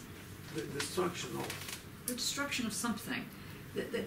But War, anybody that's lived in a war environment knows that it is horrible. That it creates a situation where fear operates, where people do things because they're not able to do something else. So why would politics be an extension of war by other means? Why would he make that comment? Is it something to do with the duration? In a way, I realised that I was sort of thinking about battle. It's the equivalent that war is a durational thing that you don't have a limit to, but it has that sort of amorphous form. Whereas a battle, in a way, perhaps has a beginning, middle, and end, or whatever. Whereas the war has a more of a, and that's probably adds to the terror of it. That uncertainty, thinking of the whichever world wars it was, it'll all be over by Christmas, something. In the first year, and it's like 5 years later, or whatever. Millions of people did. But that there is that uncertainty. So it's kind of there's a political kind of bravura, I suppose, about it. That war is going to do this, but it can't by its very nature, because war has. But there is something else. I'm thinking here. The expressions you brought up, the war on terror, the war on poverty, are about the annihilation of an enemy. So where actually we are going to win over that enemy over there. While war, if we think of it outside the semantic stratagems, what is happening in Syria at the moment, is a struggle for reassembling the distribution of life. Right. And it has more than two players involved. And also it has, so there is this element of not not split, not moving from two opposites, like the war on terror here and there, but something where all distances get erased, all representational distances, and one gets to a clash, literally a clash. Some of us were here when a couple of years ago we tried to read the living currency of, what's his name? Klosowski, which was a funny attempt, but he gets to that point of erasing all representational distances. Before you go on, Alberto, would it be fair to put your work on the table and make us a space? Can we see it that way? No. How would you like to see it then? I can Hold it display it somehow, Yeah. but like it can be seen on the table. Okay, so it has to be seen standing up. Okay, as it were. Okay. Now, I wanted people to look at this because I think that what Mattia was just saying about Syria actually can be, epistemologically, can be sort of seen through this. Now, does anybody want to take a go at how that's, can you restate with Syria what's actually happening there in that work? And I don't necessarily mean the content of it. Well, the distinction I was trying to make was that in the rhetorical expression war on terror, war on poverty, there is, what they imply are the annihilation of an enemy, put in the position of being an enemy. Maybe you should come over here because I know that people complained about the seminar when we talked about a piece of art that's been behind the camera. Okay. Okay, go on. And while what happens in a real physical war like the case of Syria now, it's a clash for the reorganization of the distribution of life, which includes power, energy resources, territory, trade, root trades, all that is part of life. And it's quite different because it is actually erasing all the distances necessary for economies or for semantics to work, and it's just down to the bare hands. So in that sense, I was bringing up. No, it's brilliant. It's fantastic. Can you say it again? Because I want people to look at this work and hear what you're saying about how war is operating. Say it again about the Syrian. Because it's very different than the war on X. The war on X is advertising. It's propaganda. It's not. No, I think it's totally right. I think it's right. I mean, it's right also when I think about how the war operates in Israel. It's in the same way that it's what you say. It's closing the semantic distance in that sense that the war is actually always happening, but at the actual time of war, then there actually some sort of inverse in a way that it actually can be seen and. What I feel as on the other hand is like it can actually people can start maybe because of that closing of distance, people feel this suffocation thing. But then when there is peace and it's just like, which is not really peace, but the war continues, but in this silent mode, then this semantic kind of get hold and it's kind of becomes this greed. But then when there is this time of war, there is this kind of closure, and this creates this tension also. So it's on the one hand, people are actually go to extremes, become more right-wing or more left-wing or whatever. But they also try to kind of repossess. Can I put it? Can you put it on the wall there? I don't know. Do we have any pins or something? Yeah. Here, pins. Take that art-based master's program. But in a certain sense, when at the beginning of the year we read Eyal Weizmann's the list of possible evils. Yeah. When the chapter where it speaks of 666, 665, yeah. rather than 666. And having seen how he articulates the problem, is discussing or presenting how in the situation of simmering violence, which is not full blown out war like the case of Palestine is talking about, there is always the calculation of an amount of evil that needs to be perpetrated in order to get to a certain result. So there is the distance of representation. There is an economy still in place. And what it doesn't address directly, or is not the main point of the book, in that in other instances, this distance, economic or semantic, can collapse entirely, and one has a situation like Syria, where it's just, or ISIS next to it, where it's just, I try to erase you, and obviously I resist. So then there is this push and pull situation. To me, it seems that what Foucault is saying here is that over these, when one size, no, the last battle he mentions on page 15, the outcomes of the last battle. Well, if that outcome can last more than an instance, one can set an order in place. And that order, whoever's on the top remains on the top, and everything else is subjugated. I mean, subjugation before being of knowledge is for people. So that's that word is quite relevant in terms of It's almost there. subjugate the painting. And Subjugate. That's the thing we'll pull down. Excellent. Well done. Thank you. Anybody want to, again, now state now, we've got excellent readings of this from Mattia and Guy. Anyone want to also give another version of that? This notion of war that is like a virus. It's you know Jim Dine's work on viral landscapes. Does anybody know his work? Great. Anyway, Jim Dine's work on viral landscapes is worth thinking about in this. It's the same notion of the spread, war as a spread, but the spread does something. Now we know that you were saying generates this economic fear, but sometimes can produce things on either side, right? Now, I asked Alberto to bring in his work. I think that knowingly or otherwise, it doesn't really matter. There is there's a war going on this.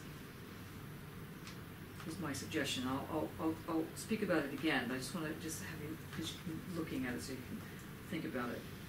But does anybody else want to again pick up this notion of war as Foucault, Mattia, and Guy have articulated? Let's say Michel, Mattia, and Guy. I think we're getting very close to really understanding this. can I add another thing, although I'm Yes. not supposed to be Then the you other can. person that spoke to it? With the shade of Daniel is not here. There is sort of photographic action in it, in a very traditional way of understanding photographic action, because it is precisely stopping of flow and keeping that as the reality. What the war does this. And the piece in relation to war. So the war is the is the ongoing thing. The war is the flow. Yes, the flow, exactly. This is why we brought that up. And then there is a photographic action that takes that flow, the dynamic movement of all the optical effect that is going on the canvas, on the weaving of Alberto, into one reading, into one image, into one dominant position and one subjugated position. So is it that when he wrote here, inverting the proposition also What page? 16. It's civil peace, the model of civil The peace. civil piece, yeah. Inverting the proposition also means something else, namely that within the civil peace, civil peace, not Stuart, civil peace, those political struggles, those clashes, all with power, those modifications of relations of force, the shifting balance, the reversal in the political system, all those things must be interpreted as a continuous war. But later he goes on to... so basically what I kind of understand it is when the war, let's say war, I don't mean here force, but the brutality of war becomes a system. Yeah. There's a system of politics, so it becomes a system of... When war becomes the actual system. Yeah, yeah. It becomes a system of, in this case, creating and painting. Well, we're very close, yes. Let's look at the sentence where he says... But then there is also the third point, the ability to cultural aphorism also has a third meaning. The final decision can only come from war. In other words, a trial by strength in which weapons are the final judges. It means that the last battle would put an end to politics, or in other words, that the last battle would at last, and I mean at last, suspend the exercise of power as continuous warfare. But that would be complete annihilation. The atomic war. Yes. Okay, read the next Jakob, why don't you try reading the next paragraph? So down to actually the next two paragraphs, because I think we'll get closer to what is So happening we in this can then- painting. Yeah. we can then contrast two great systems for analyzing power. The first, which is the old theory you find in philosophers of the 17th century, is articulated around the power as a primary right, primal right that is surrendered, and which constitutes. I can't pronounce that. Sovereign. Thank you. With the contract and matrix of political power. So the first sentence is, the old form of power that he's criticizing here, the old version, is that I have it or you have it. It's a zero-sum game. I push, you push back. But if you rethink war as a flow, as opposed to an event, I mean event not in a Deleuzian sense, but as a moment. If you rethink war as this flow, something else is going on. So, what's the else that's going on? Continue. And when the power that has been so constituted oversteps the limit, or oversteps the limits of the contract, there is a danger that it will become oppression. Power contract with oppression as the limit, or rather the transgression of the limit. So you can read it again? Yeah. For myself. Power contract with oppression as the limit, or rather the transgression of the limit. So what's he saying here then, before we get to the other system? I have to Yeah. explain. Okay, well, he's referring mostly to Hobbes' idea that theorizing the modern state, Hobbes famously said, without state, without the authority of the king, to which we all pay some of our freedom in order in exchange for security, it would be the famous novel. Everybody would be a wolf for everybody else. But he goes on to say, Foucault, that is metaphysical primordial state is not an historical one. It's not hasn't really existed at some point in history. Well, what he's speaking about, he really makes a case in the summary at the end of the book, saying these. I'm talking about real wars, the historical moments, and what plays in between is that for the power contract, the one of Hobbes, where each individual enters the social contract saying, I give the king a portion of my freedom in exchange for security, has oppression as its limit if that degenerates, or transgression. Right, so if in fact you give your power to the king or whatever it is, and then you decide you don't want to do that, either you're going to be oppressed, you're going to be put in the tower, or you're going to transgress and either somehow gets overthrown. But of course, that type of power doesn't exist in that kind of way any longer. There's no longer this zero sum. I mean, it also exists that way, but it doesn't only exist that way. Also because it moves from the presupposition that sovereignty of the individual is the starting point. Right. So it's the same. It would be the same that Marxists would have of an individual is alienated through the labor in the capital system. Instead, what he says, well, that's not the point that started from here. It's something else. So then, what's the second thing? Ready? And then we have the other system, which tries to analyze power not in terms of the contract oppression schema, but in terms of war repression schema. At this point, repression is not what oppression was in relation to the contract, namely an abuse, but on the contrary, simply the effect and the continuation of a relationship of domination. Repression is no more than the implementation with a pseudo-peace that is being undermined by the continuous war of a perpetual relationship of force. So two schema for the analysis of power, the contract oppression schema, which is, if you like, the juridical schema, and the war oppression or domination repression schema, in which the pertinent oppression is not as in the previous schema, but between the legitimate and the illegitimate. Oh, but I'm reading and thinking, rather than between struggle and submission.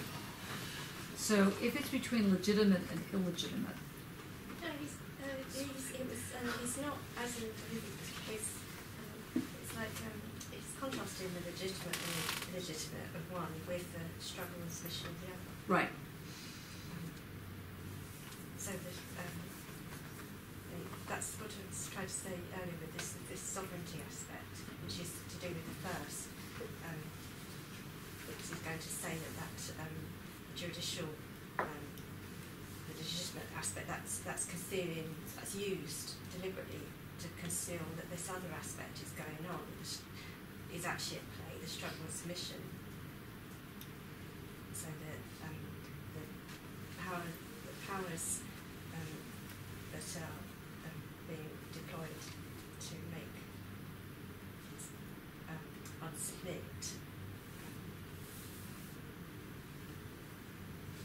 like those that what one has to struggle against. But he goes on to say then, by the without wishing to boast part, just he's actually before that, he says, I'll just read this very quickly so we get it. It is obvious that everything I've said to you in previous years is inscribed within the struggle repression schema. That is indeed the schema I was trying to apply. Now, as I tried to apply it, I was eventually forced to reconsider it. Both because in many respects it is still insufficiently elaborated, I would even go as far as to say that it is not elaborated at all, and also because I think that the twin notions of repression and war have to be considerably modified and ultimately perhaps abandoned. At all events, we have to look very closely at these two notions of repression and war. If you like, we have to look a little more closely at the hypothesis that the mechanisms of power are essentially mechanisms of repression, and at the alternative hypothesis that while the rumbling away and what is at work beneath political power is essentially and above all a warlike relation. And this is where it gets connected to this work. Without wishing to boast, I think that I have in fact long been suspicious of this notion of repression, and I have attempted to show you in relationship to the genealogies I was talking about just now, in relation to the history of the penal law, for example, psychiatric power, etc., controls on infantile sexuality, and so on, that the mechanisms at work in these power formations were something very different from, or at least much more than repression. I cannot go any further without repeating some of this analysis of repression, without pulling together everything I've said about it, no doubt in a rambling sort of way. And so he goes on to say he's going to try and have you understand this relation between strategy and tactics. Now, I raise this at this moment and wanted you to think about this in terms of this work here, because one of the things he's going to start developing in the next several lectures is a rethinking of the word, of the rethinking of the actuality of war and the violence that it requires in order for it to become, let's say, the central feature. Now, real violence, it requires real violence, and that enables, as it were, and I don't mean that in a good sense, I just mean it actually creates the ability to reinscribe positions. Now, the work that Alberto has up here, it is violently been taken apart and been sort of interwoven in a kind of, given it a bit of a discursive relationship.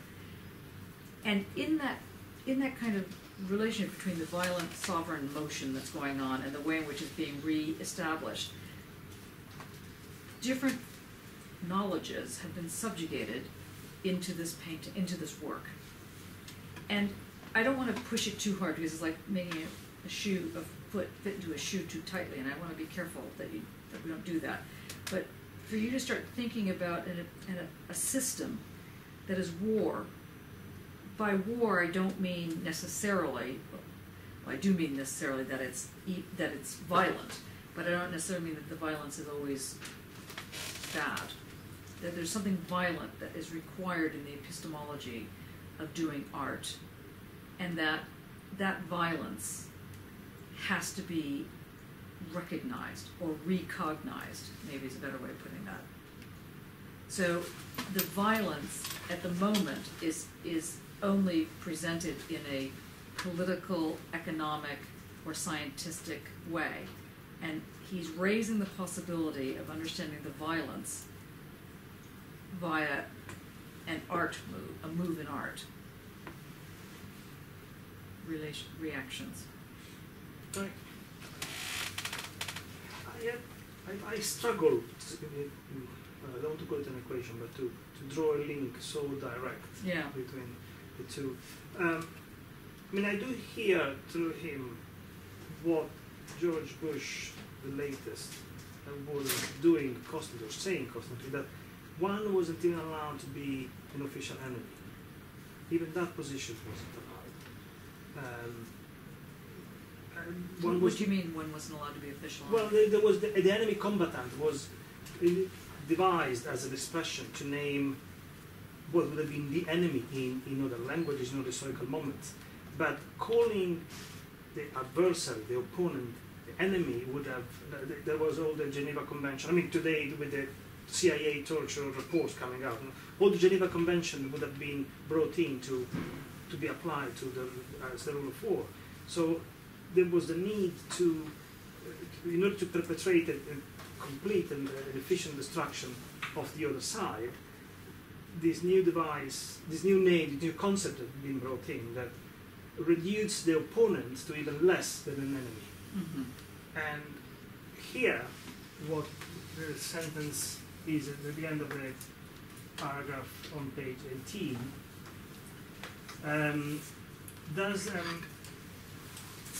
what is here?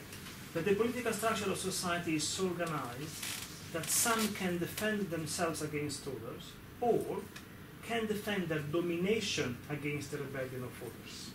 Where is that paragraph? Where is it? Oh,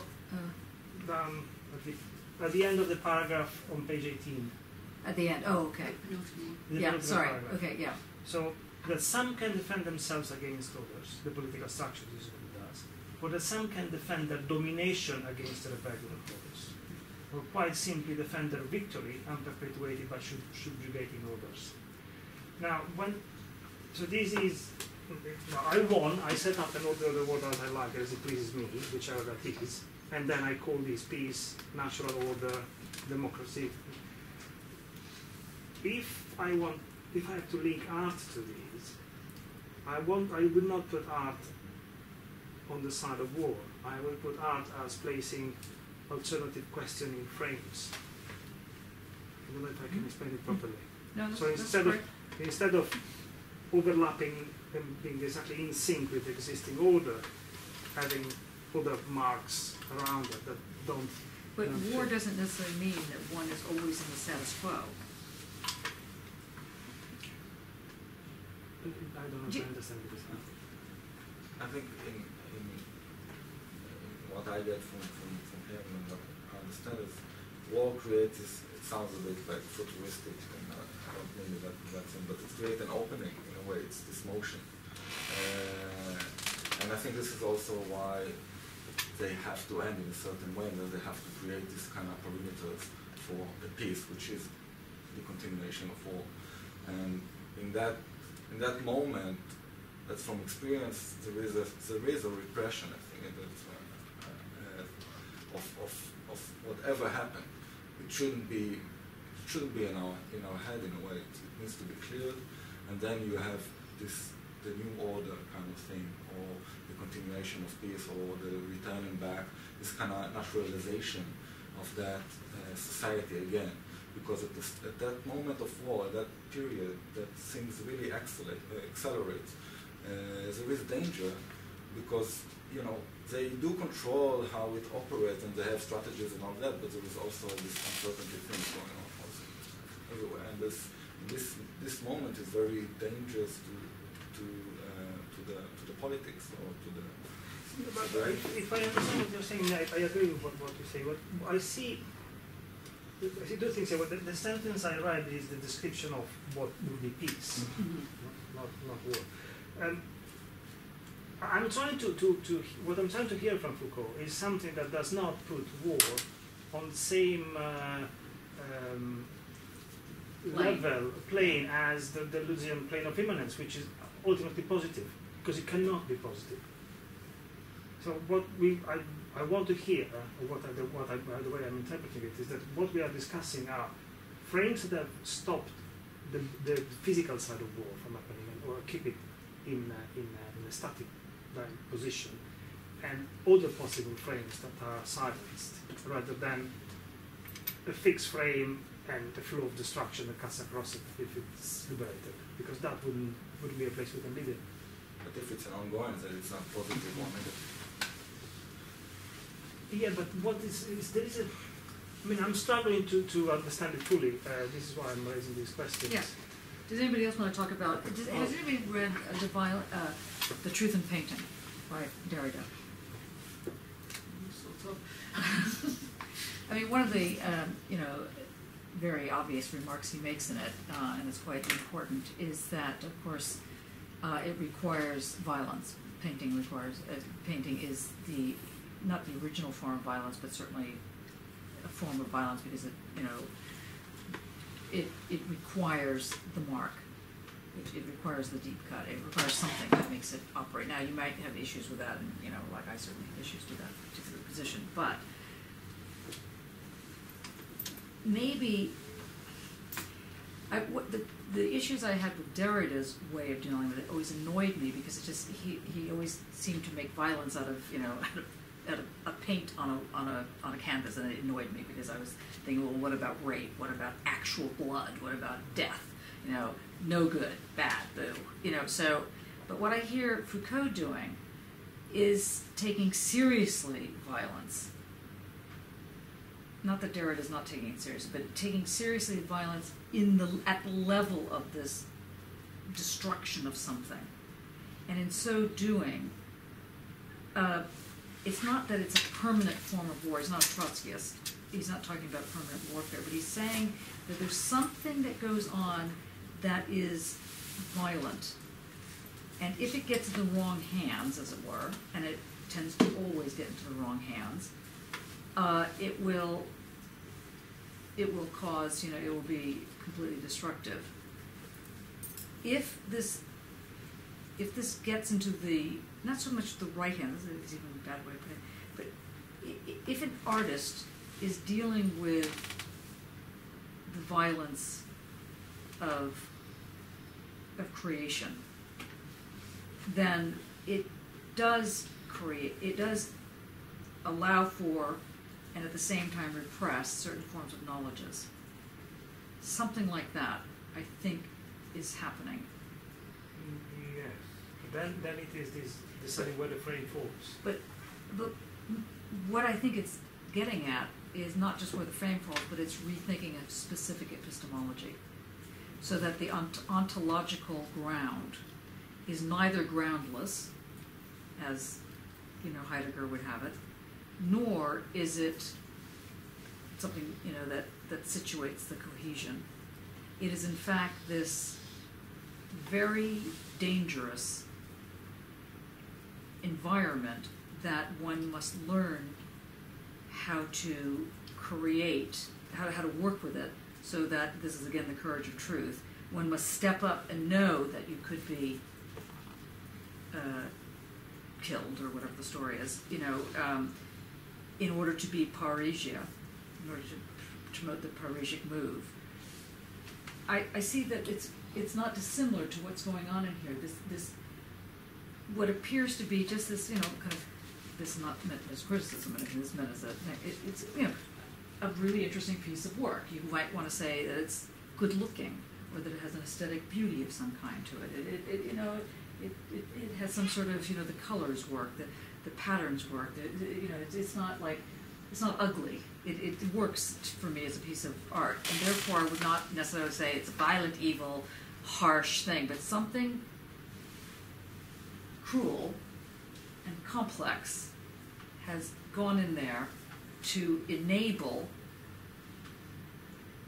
a certain form of completely rethinking the epistemological move in art. I think is happening. I think you're doing the same thing with your complexity work. I see why you mentioned that.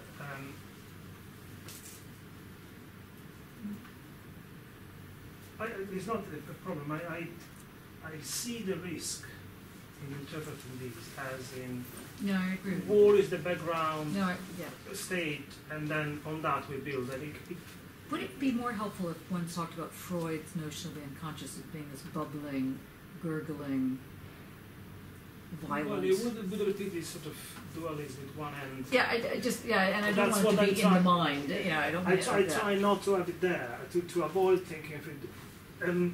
If you think of the buckle sliding on the belt, Okay. the belt could be this flow, if you put it on sort of timeline, the flow of cost of destruction and change of the war.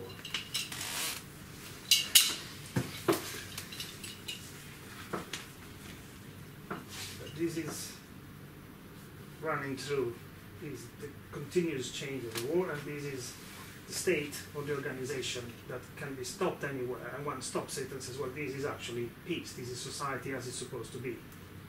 Yeah, but Abel's quotation marks in the civil peace, so he's not believing in civil peace. Right. As in, he No, says because it's not there is no civil really, peace. it's not civic society as in it's Yeah. entirely positive. Sorry, Poor tree. there's mistake here. But I'm not criticizing it from a different point of view. I'm just trying to understand it so that I don't walk No, no, away no, with, no. with these two opposite things, because I don't believe this is what he's saying. No, I don't think he's saying something that's posing two different Mm. opposites. Lauren, we need you to step in on the event thing. The superpositionality.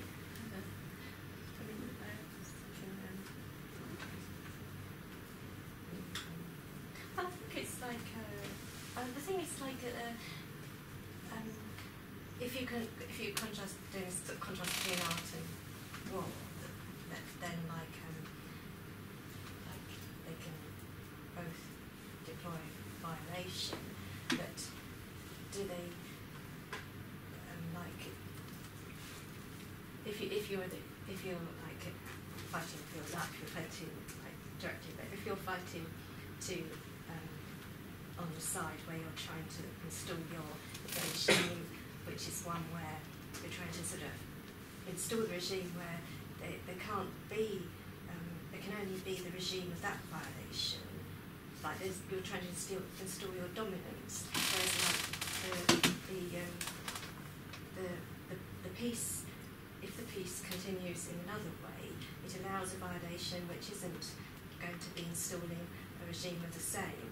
So you could contrast a war, which is the regime of like annihilating, its aim is to annihilate difference, as opposed to sort of an art practice which is deploying, well, not deploying is not quite the right word, but lending itself towards kind of practices of difference, which deploys violation, but sort of not to ends, but not to like install regimes upon others. That's right. Yeah, absolutely. And do you think that there's no advantage in putting it that way?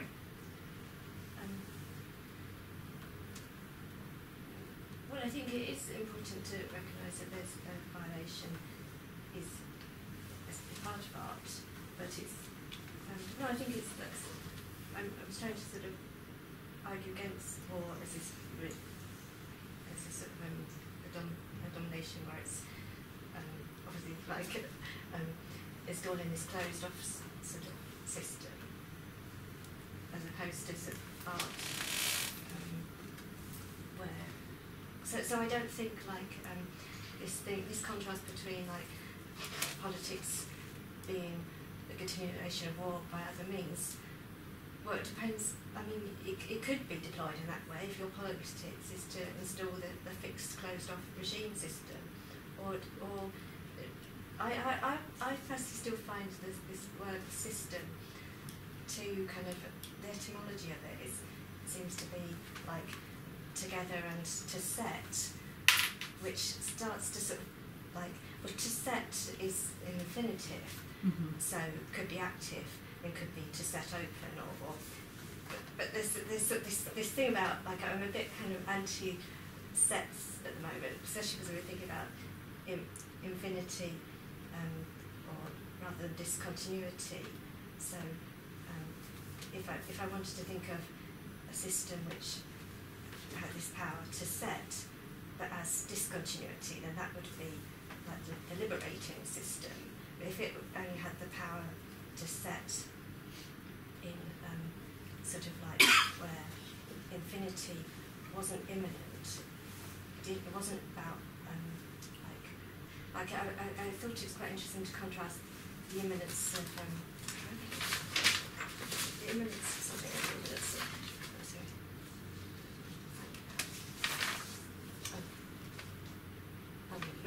but actually this was came up in this Hawkins thing, with the imminence of matter versus the imminence of God. But that's, sorry, I've gone off the subject, sorry.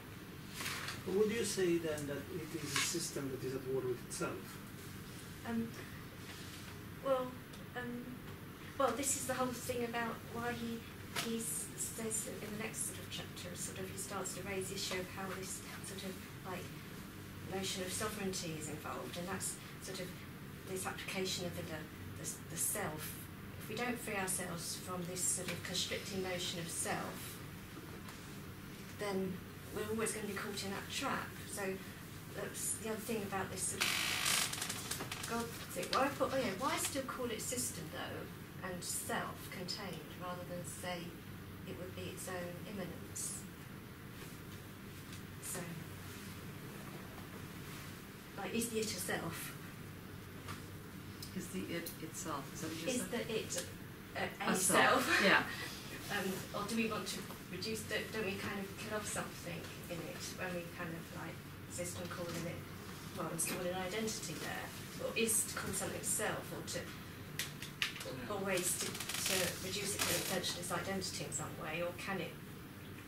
I mean, not necessarily, I suppose, if you give the nuance a different, if you make it clear that you're not using it in that way, but self is such an overloaded word, it does rather tend to make me think of like... Or almost, we're pretty much at the end of the hour. So I would like to make a suggestion, ending it on that question, but to ask you to think about the next couple of chapters through the lens of the term epistemology, or even some form of an ontology. And keep circling back to the actual title. Which society, what's being defended, how is it defended? And maybe instead of the word society, you might put in the word art. Just play around with that. What gets defended by what? And I think that this piece is quite important for sort of expressing in itself this series of lectures, this way in which this sovereignty gets established. Just have a think about it. I know it's like I said, I want to be a big foot in a little shoe. I want you to try and think about it if it makes sense for you. Any questions so far? Very quiet. Good, yes, I know that. That's why we're trying to end it. See you later.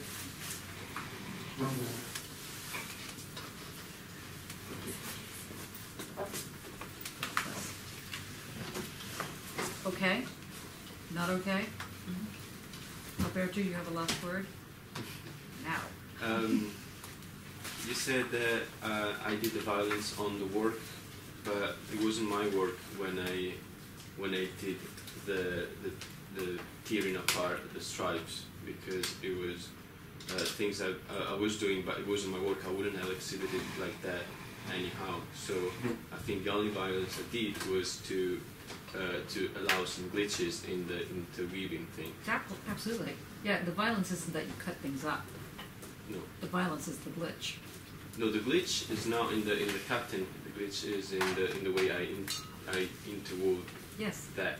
But the cutting itself was on. That's what I'm saying. The cutting is not the violence. Okay. Yeah, Right. absolutely. I had the impression that the violence would have been the tearing apart. No. of the We stripes. just haven't gotten there yet. Okay. No, it's not the cutting. It's exactly right. It's the glitch. Okay. So you got it. So I can put another name in my literature review. Foucault. Or also Derrida. You know, you're going to get your 200 books. Okay, great. Thanks. Are we meeting next Wednesday for the radical matter? Yes, if we meet, is it okay? Let me just make sure that would be possible. So I think it will be. For the radical, because I also want to go over the grants with everybody, because I hope